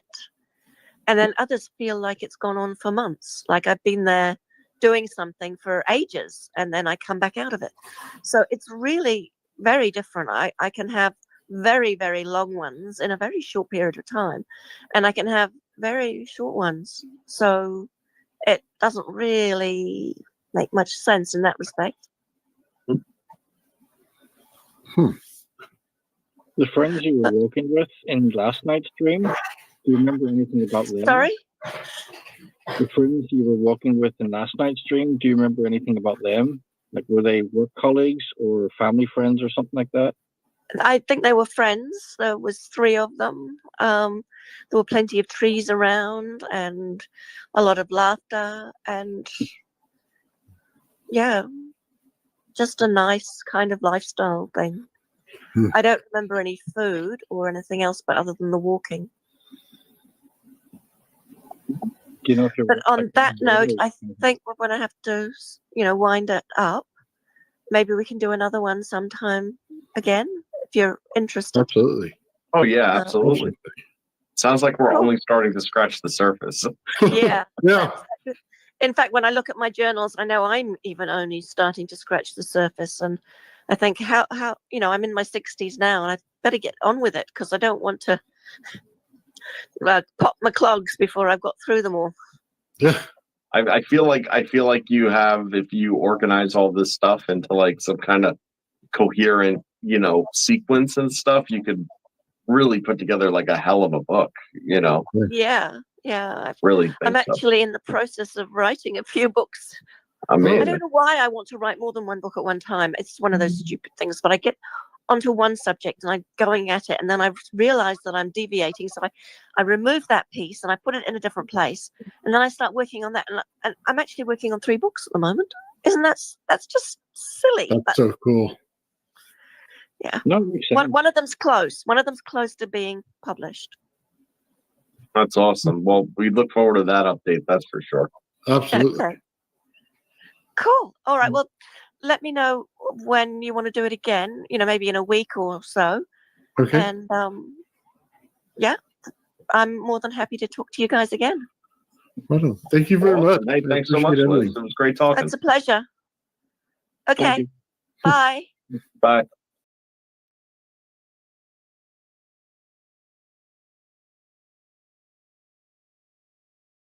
Mike is muted. All right, guys, it was pretty cool. Look, she's going into a dream state and remember her past life, things like that. So it's always interesting to find out just general details of what life was like back then. If we need anything on technology, it's cool. But I just enjoyed the conversation. Mostly, I thought it was totally awesome. Yeah, the tech, I don't think people are going to figure out. Some of the parts that are there, I think, are just amazing. So that you can start putting things together. If you know it can happen, then you can build it. So I'm all good with that. But yeah. Sorry, sitting there from loud, not trying to be. I'm trying to move the mic far enough away. So anyway, I just thought that was really cool and worth it for everybody to be able to hear. So we can start to get to the root of things. Like she said, multiple frequencies to unlock things. I thought that was a very big point there. That, we're looking at multiple frequencies in crystals, things like that. And then all of a sudden, we're getting into the right area. There's a good reason why people haven't, turned on the crystal yet. And I don't mean smacking them together or anything like that or tapping. I mean just lighting it up based on the frequencies. So that's interesting. The fact that they use crystals to store information is interesting. Kind of reminds me of Bedini when he was talking in one of his schoolgirl circuit things. And he was talking about the ring. And then he moved on to packets of energy or packets when he does the frequency. And that's where they store the information. Just a small snippet of what he was saying, but it matches this just right. You get the information into the crystal. You'll be able to take it out. Yeah. I think that's pretty cool, man. Yeah, so I'm not looking for any particular details here, guys. I'm just looking for general information. And I'll be honest with you, man, she does an absolutely amazing job of walking us through things, teaching us some things that are totally different back then than they are now. I mean, who knew? You know what I mean? Like Star Trek world, it was like just build it for each other. So that's pretty cool. Kind of makes me think what Ben's onto might be onto a little something, but I'm still out there. Anyway, I mean, that was pretty cool. Help each other in society. I understand all that. Work together. Do all those things. It just didn't sound like they had a lot of productivity. I could have been wrong, but yeah, usually there's somebody that makes you work. You know what I mean? So if you're building alloys or you're building stuff in science, things like that, there's a motivation to it. I guess the schools would be that motivation. That would be it. But yeah, I guess that would work. So I don't know. Schools had to be really good, man. There must have been something to it. So who's that? Dan you were talking about? Sorry, I'm trying to read the comments over here. Dan Winter. Interesting. If that's what you're talking about. Yeah, that's just what I thought, man. I can't wait to talk to her again. I just love the fact that, you know, if you get a glimpse into what we were, you understand which roads not to go down again because we obviously failed somewhere. So, and yeah, it could have been, you know, natural events, but they had some dictator take over at the end, is what she was keep saying, and it ruined us all. So, makes me wonder when people go out here and they try to ban speech or something like that, it really ruins the whole society, and then we end up with a dictator. So, I'm not into that at all. I'm sure most of you guys aren't either. So, it kind of lays out the framework of what to do and what not to do. But yeah, that was really cool, man. Awesome stuff, man. Awesome stuff. So, yeah, we got a lot of questions out there, man, to be honest with you. So with the 2 episodes that we've done so far, it's quite a bit of information out there that we've gotten. Yeah, that was really the cool part. We went through a lot of stuff, man. I sometimes feel bad because I think we're grilling her. And I don't, you know, we don't intend to, but we ask a lot of questions. So, oh man, yeah, Ben's definitely laughing somewhere. That's for sure, Joe. He says that in the nicest way possible. Oh man, yeah.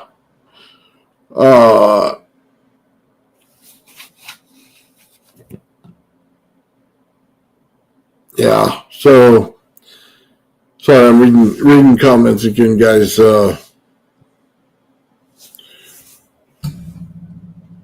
She did cover quite a bit of questions, actually. If they weren't brought to her, she didn't cover them. I think, honestly, I need to have a list next to me and just make sure that I ask them. So,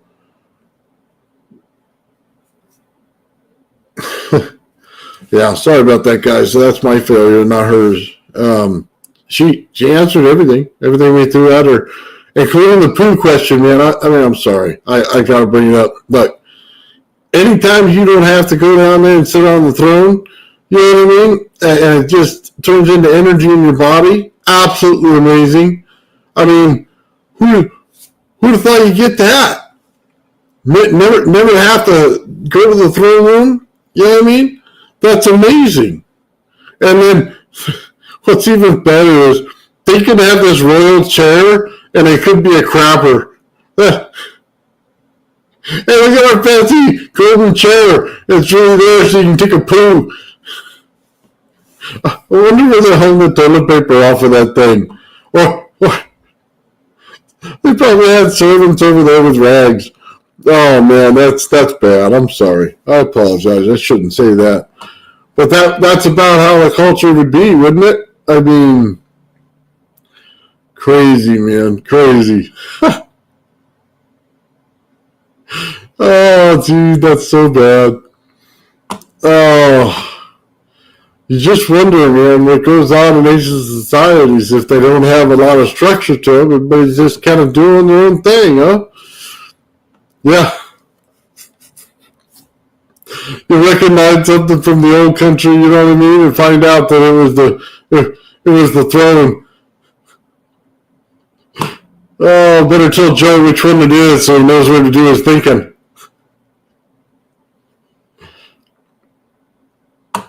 Oh, my audio's blown out? All right. Sorry, man. I don't know what the deal is or how to fix it right now. All right, well, then we'll just end there. So, awesome today, man. I really do appreciate it, Liz. Thank you very much for everything. Thanks, guys, for watching and hanging out with us. So, sorry about that, man. I'll have to figure out the audio.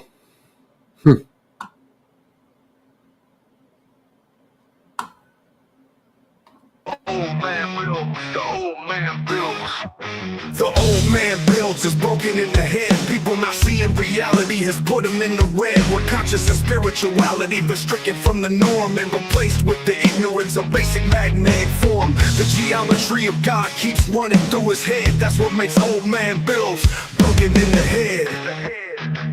The old man builds. The old man builds. Spheres of destiny are spinning in his mind, making him travel back and forth in time, battling the establishment for just a little recognition. Has him forcing the world to understand his premonition. That world will have all the technology in the end, even if it means his life will fail to instead. The old man builds. The old man builds. The old man builds. The old man builds. Fears of destiny are spinning in his mind, making him travel back and forth in time, battling the establishment for just a little recognition. Has him forcing the world to understand his premonition. That world will have all the technology in the end, even if it means his life will fail to extend. The old man builds. The old man builds. The old man builds. The old man builds.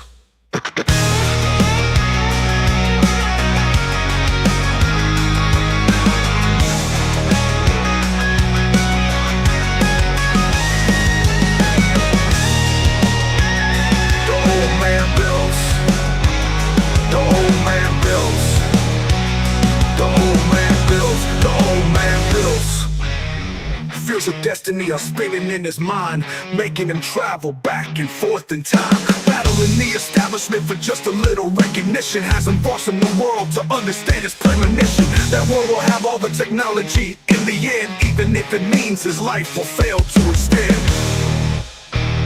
The old man builds.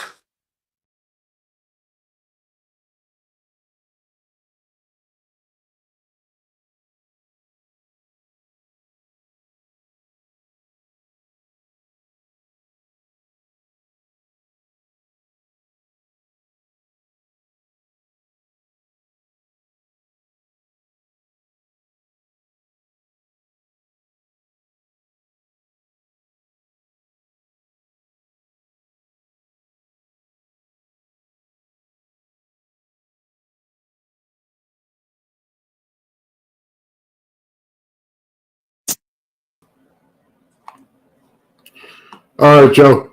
I'm going to pop out and pop back in then. All right, sounds good.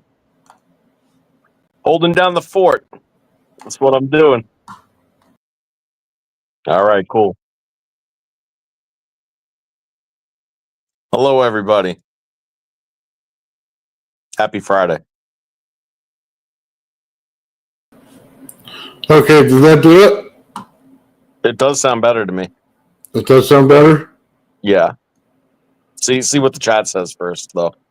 Okay. Yeah, sorry about that, guys. There's nothing I can do when there's things that happen like that. Is it good?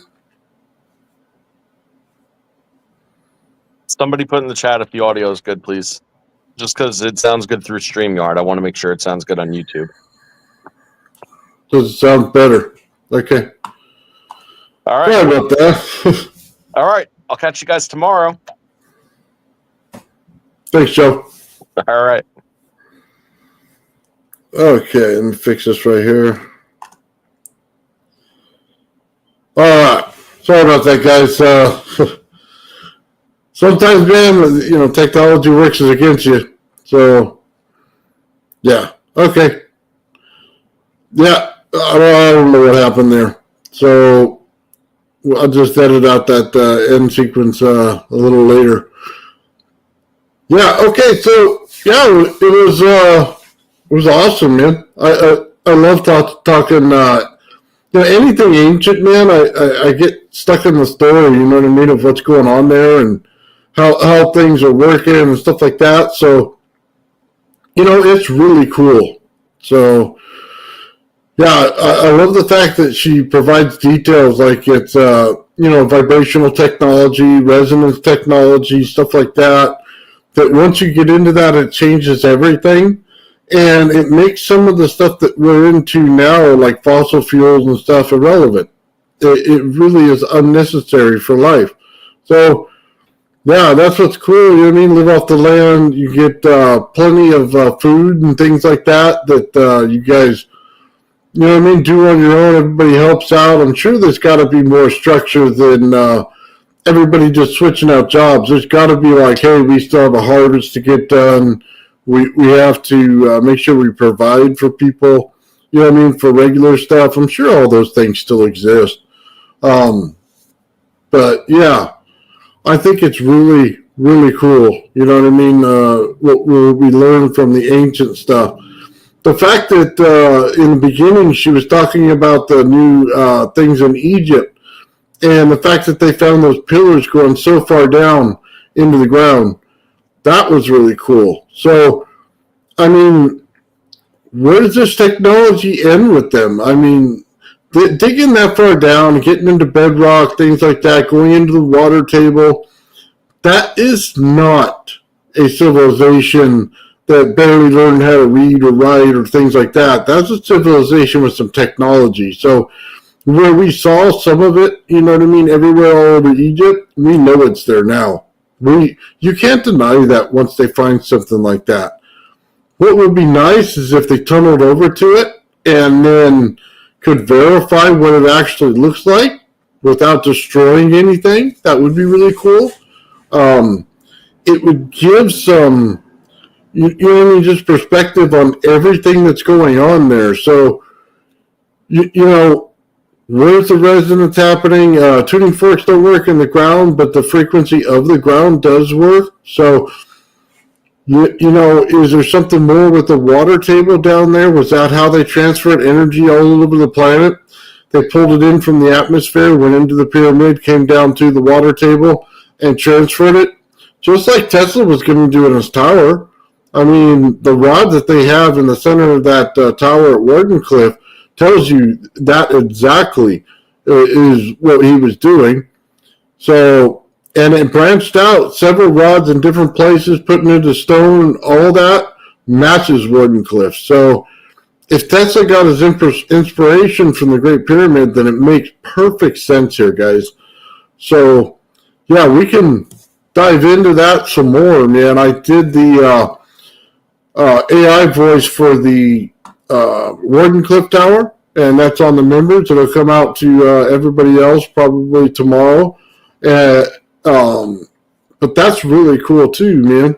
So I think there's so many similarities here in what's going on, and I think it's a very simple structure. Pulling in energy from the atmosphere, just like we would if we put an antenna in our yard. It pulls it in and it amplifies it with all the resonance and the frequencies going on. If it's putting it into the water table, it's even better. That means that anywhere else you can pull the energy. And because they're using negative energy in the radiant form like I do in my Tesla coil, then it's safe. It's not destructive. It's not hot energy. So it makes all the sense in the world. So yeah, that wind machine, you kind of think about it. It had, okay, when we're talking about that disc, when it had the three little parts to it, right? If you took that and you took out that center part that was like a tube structure in there, and it was just flat and round on the bottom, then you could put stone in there and hold it in and spin it. And once it spins, you can shape it at that point. You can start using stone cutting tools and everything to shape, nice vases and stuff like that out of a structure like that. So that would make a lot of sense. Frequency, Quanta effect a little bit. I don't think that's what they used at all. They straight used frequency for anti-gravity, which makes all the sense in the world. Why you would do it any other way, I don't know, but that makes all the sense in the world. But yeah, you get a CNC out of it. Spin it, get that thing rotating. All you got to do is like a lathe, man. Just touch it in there, and over time and bring it down. If this stuff cut that easy with vibration and you put it at the right frequency, you'll cut through that granite like butter. And that's what she was trying to say with the cutting machines, you know what I mean? That they were going through them with frequencies. And it's like taking two tuning forks and then running a wire in between them. You can get them to resonate longer. But then if that wire matches the frequency of the tuning forks, then that vibrates so fast. It's in resonance, so it's vibrating much faster than the vibration than normal vibration would be as we think about it. Resonance was faster. So cutting something, as long as the stone was wet, and if you know anything about granite, you know that it's like a candle wick. It pulls in the moisture, so it would be wet the whole time. So, it's not that far-fetched to think of how it'd be cut. If you resonate anything in the stone with it, then it should just slice just like butter. So that would be an interesting thing right there. So yeah, the EDM machine kind of cuts holes in things based on the electricity value in it. But if these things are turned on, you're talking about granite, there's piezoelectricity and there's plenty of energy in that. It'll encompass the whole thing. So yeah, there's a lot to it on that. So I think that's pretty cool. Let's see, maybe springs under the pyramids were just stairs or lower underground. Sorry, I'll put this up for everybody.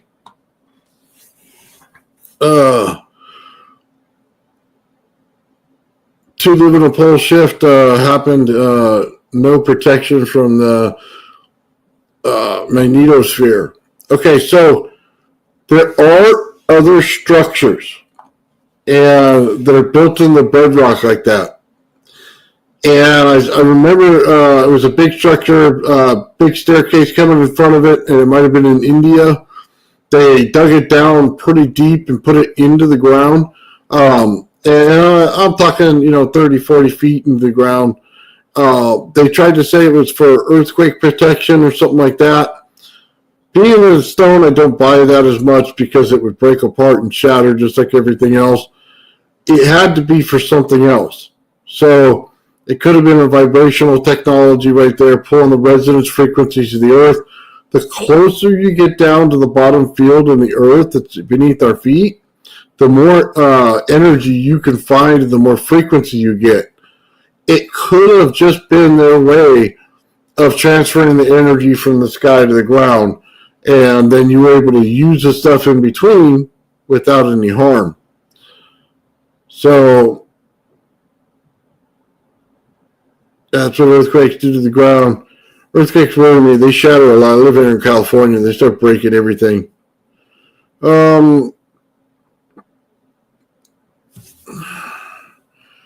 Scales of pyramids made first. Let's see. Okay. Yeah, the idea would make sense, yeah. Let's see.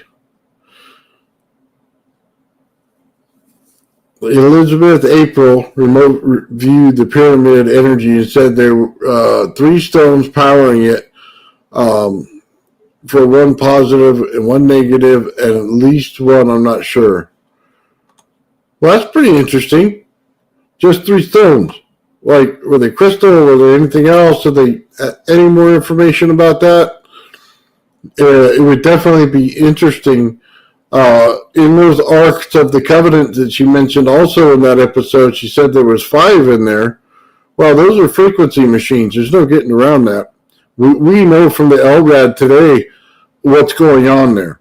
We know that it gets right into your body and makes you feel different things and stuff like that. So when you talk about the arc, it's pretty clear what it does. It's a frequency machine. The same way we talk about anti-gravity, well, it can work in the same way to knock down the walls of Jericho. So we know what's going on there. And if it's an amplification machine that goes inside the pyramid, that'd be interesting. If it's something they use to bring their technology from place to place, that would be interesting. Because then it tells you why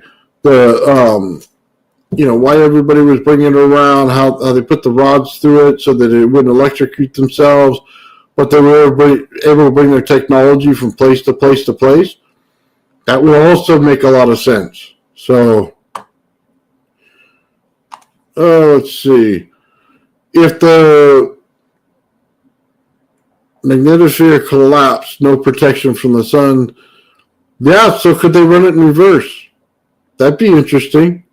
You add more energy to our ozone layer, which adds it to our magnetosphere. Would it be able to expand out far enough to deflect things? Because she did talk about things being deflected. So would it have put it out and made it a shield instead of just an environment break that we're used to seeing? We do know that crafts coming back in from space burn up. So could it have been something like that? You amplify it, and she said deflect, but could they have just made all the asteroids just burn up in our atmosphere before they even got to our living level? That's another part of technology we should look into that may be applicable here. So I can't even say the word. Let's see. He knows America destroyed one, at least they heard a few years back, moved across France to somewhere possibly Ethiopia. Yeah. Well, you would know if they left it on, that you would definitely know. So, yeah, it could have damaged the atmosphere too. Yeah, you're right. But you never know.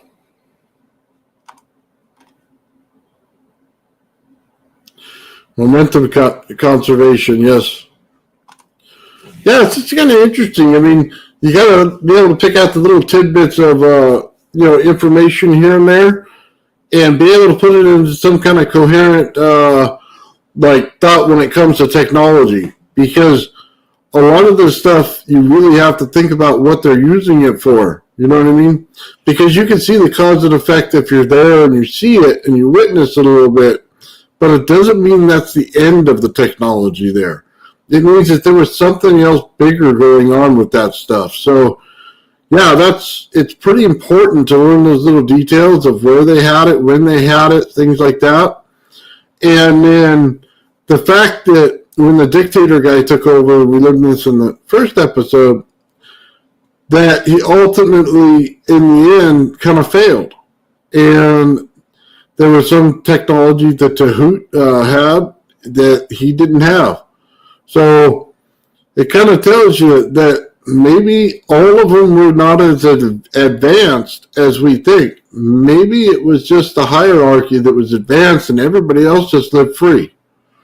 I mean, think about that. That seems a little more sensical in some of those situations, right? Like, if everybody's kind of trading off jobs, kind of hanging out, doing their thing, but then somebody's got to run everything. And that makes a little bit more sense that everything was taken care of because they built the technology, maintained the technology, and then, here we go. The people are free to do what they want. I mean, that's a society most people right now would like to live in. That they're carefree, not a care in the world. They don't have to do a whole lot. I mean, help out when you can. Stuff like that. That's what people want to live now. So if you had some people that were high up and they took care of things and they were doing a great job and you didn't get the wrong people in there, then great. But unfortunately, like we have today, always somebody gets in there that's a bad apple. And then they ruin it for all of us. And they think they're the greatest thing since sliced bread. And really, they're just the poo that you need to wipe off your shoe. So, yeah. Let's see. Quantum mechanics points to non-logically right. No, locality. I'm sorry. Yeah. One thing that I don't think was discussed in here is things working on the Planck scale, guys. That's what's going on with the frequencies and stuff. They're not just working as a frequency to turn something on and off. They're working on the Planck scale. They're directly affecting things in nature that we may not yet fully comprehend. So I would be cautious when it comes to frequency technology that brings vibration in there and energy. Because I can tell you from my Tesla coils, if I put the right frequency in it, man, I can get energy out of it all day. I don't have to put anything else in there. Then if I take a tuning fork and wind a coil to match the tuning fork, I can turn on that and get energy out of it. There's way more here than what we're seeing. It's definitely on the smaller scales. What do they call that? Quantum entanglement going on or something like that. They got some kind of stuff going on in there, man, that we're not seeing. So, yeah.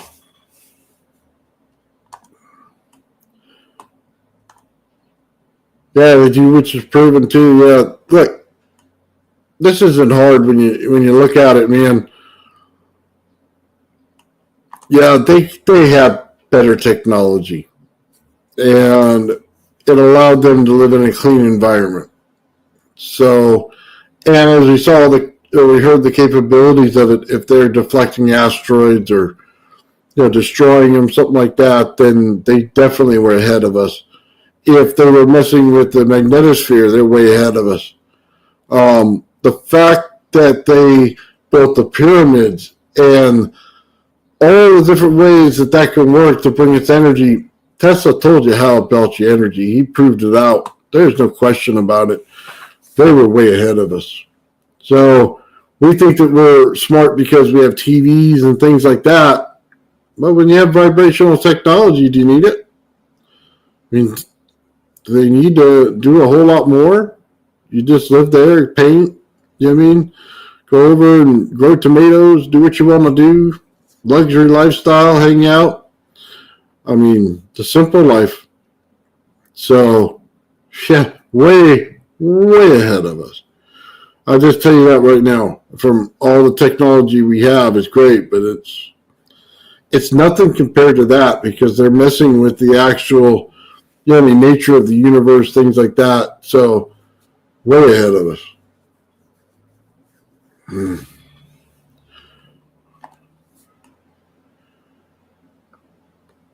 Yeah, I guess that's true. If you can resonate with the Earth, you can resonate in an asteroid. Yeah. If you knew its exact structure, yeah. I mean, are you going to take that chance? That's the question I got for you. Are you going to take that chance that you know exactly what that is, that your stuff's that sophisticated? Or are you just sending out broad frequencies and see if one hits it and then just, boom, nail that frequency right there to blast it? So, I don't know, man. But then again, maybe that's the way their tech works. Maybe they just shot a beam right straight out of the Earth and hit it. You never know. Oh, let's see. Scanner radar ping the object. It radiates a signature. Yeah. Well, it could be, man. I found a lot when you're dealing with resonance that you don't always get back what you send out. So sometimes it's a little harder to understand the frequency of something. It's not as apparent as it should be. But they might be more sophisticated than I am. So,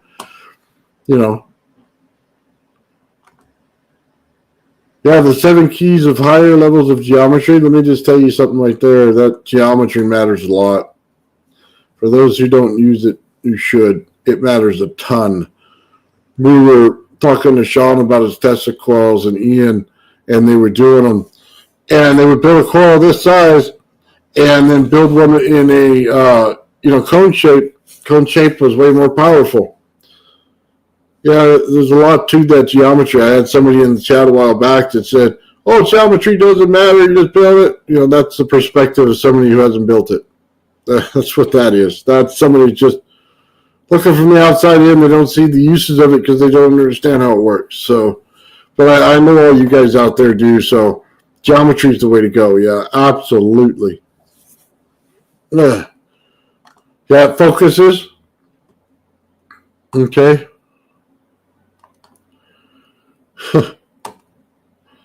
You know, let me just tell you something about the geometry. When you build it in the core, it looks flat. I mean, we're looking at it looks like flat layers, right? Furthest thing from the truth. When it builds out the energy fields, they build all different shapes around it. It's a magnificent thing to see. The way I can tell you to see it is simple. Just take a little tub, put a speaker under it, put some water in there, you'll see it one way. Put some salt in there, you see it another way. I'm sure if you had something on fire in there that was safe, you'd see it another way. I mean, there are levels to this stuff that comes out in dimension. When you start playing with the fields here and bringing plasma into it, you'll start to see the dimension. So, yeah, I wouldn't underestimate those things.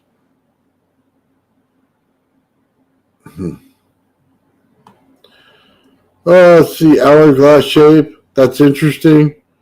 Usually it'd be two pieces, but yes. Figure eight, yes. Hourglass.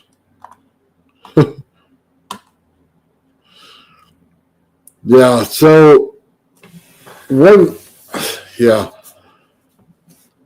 thing I will say is when you start looking at these crystal lattice structures, they're not flat, not in any way. So you have to start thinking how they're structured to understand the frequency of it. Sometimes that they're six-sided, then they turn around and go five-sided. Joe was talking about one earlier that was three-sided, and then it would have a five-sided next to it, and they all create this beautiful geometry structure. Well, it's a crystal structure.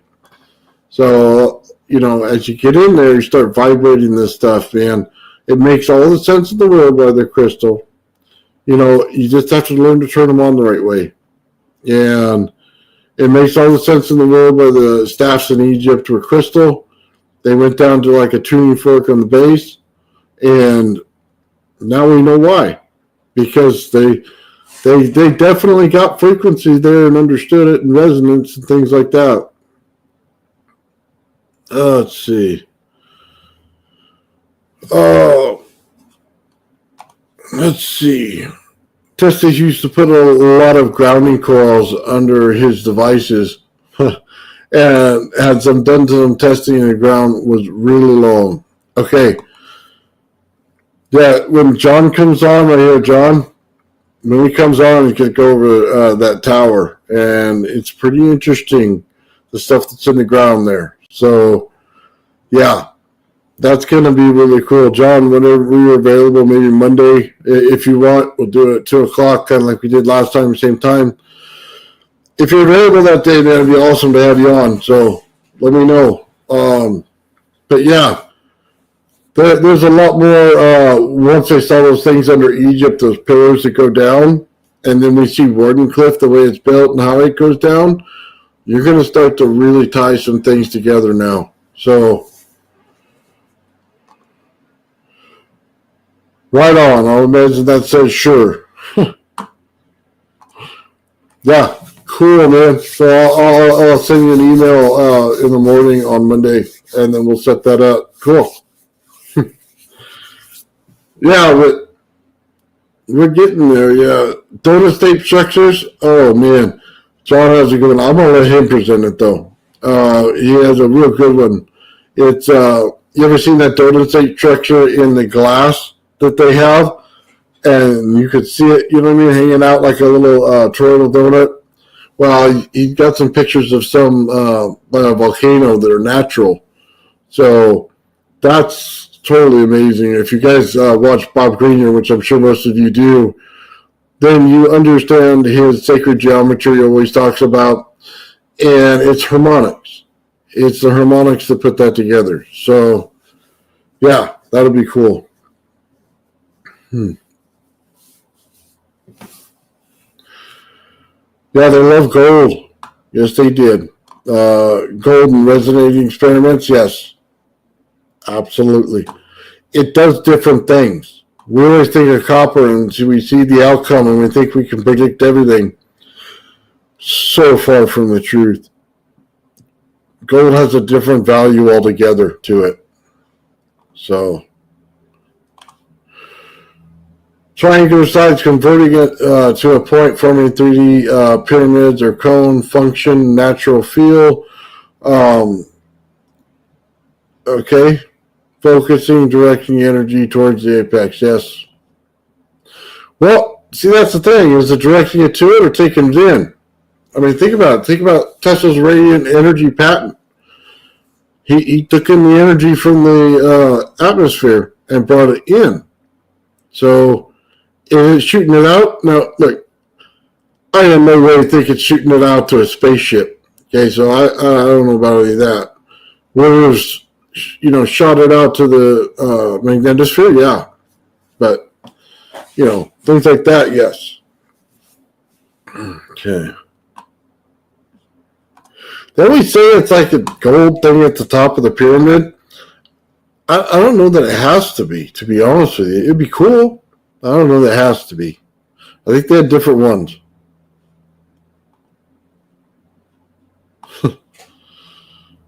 Oh, man. Hexagonal grid lattice. There we go. That's right there what Sal Perez is talking about when he talks about the plasma. It's a clear plasma. It's not purple. That's exactly what he's talking about right there. So,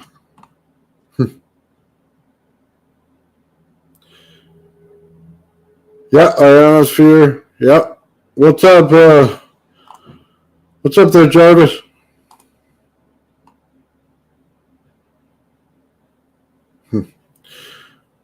Let's see, a purity key. I don't know, man.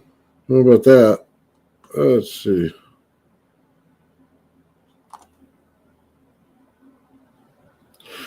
You sure it wasn't electrum with the high gold content? Yeah, you might be right. Okay. It could have been made out of anything. They all have different properties to them. So I think that's one of the biggest misses because we only use copper. I'm excited. Sean, by the way, is doing some coils that match. Like he's doing a cone coil out of copper and a cone coil out of silver. I can't wait to see the results of that. He's also doing regular coils with both. That's going to be an awesome result. So I can't wait to see those things because we want to see what the actual difference is. Let's see. North, stop it. Let's see. Gold, copper, silver is amazing combined. I'll take your word for it, man. I can't afford the gold, but that would be good.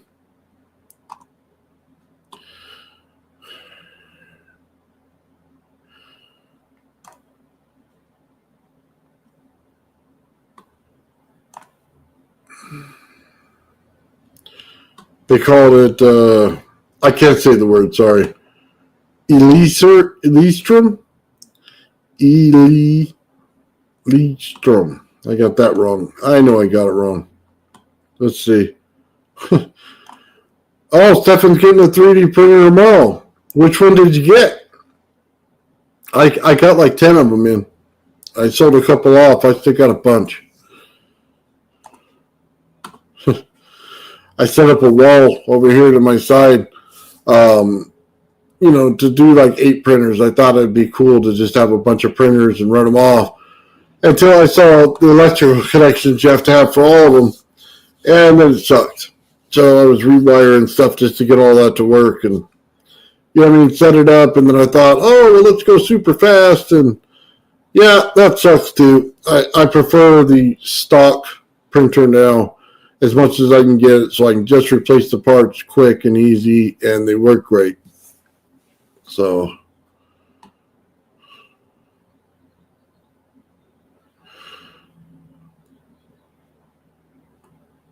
Okay.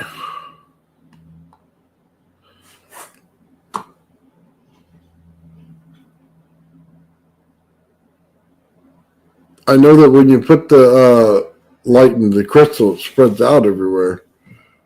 I also know that when you start shooting light in the ether, it starts shooting out. It changes the geometry coming out of the geometry coming out of the laser. Once it hits it, it'll change, and it'll also do that when you put it in some kind of a glass or something like that. So, kind of tells you something about the fields being created, huh?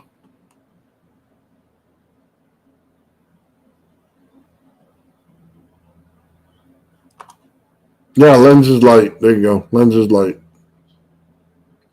Exactly.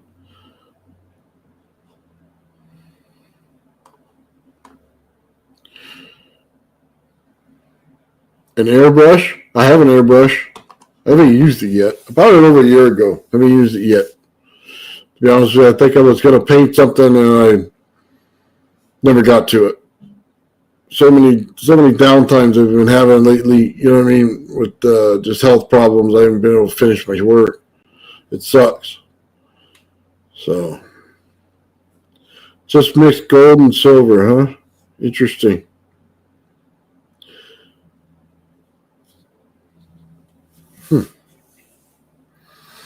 Yeah, they had something in a shipwreck, I think it was. It was a little bit of gold, a little bit of copper. I don't know if it was silver in there with it. It was definitely a mixed metal, and they had a bunch of it. Kind of makes you wonder if that's what they were using.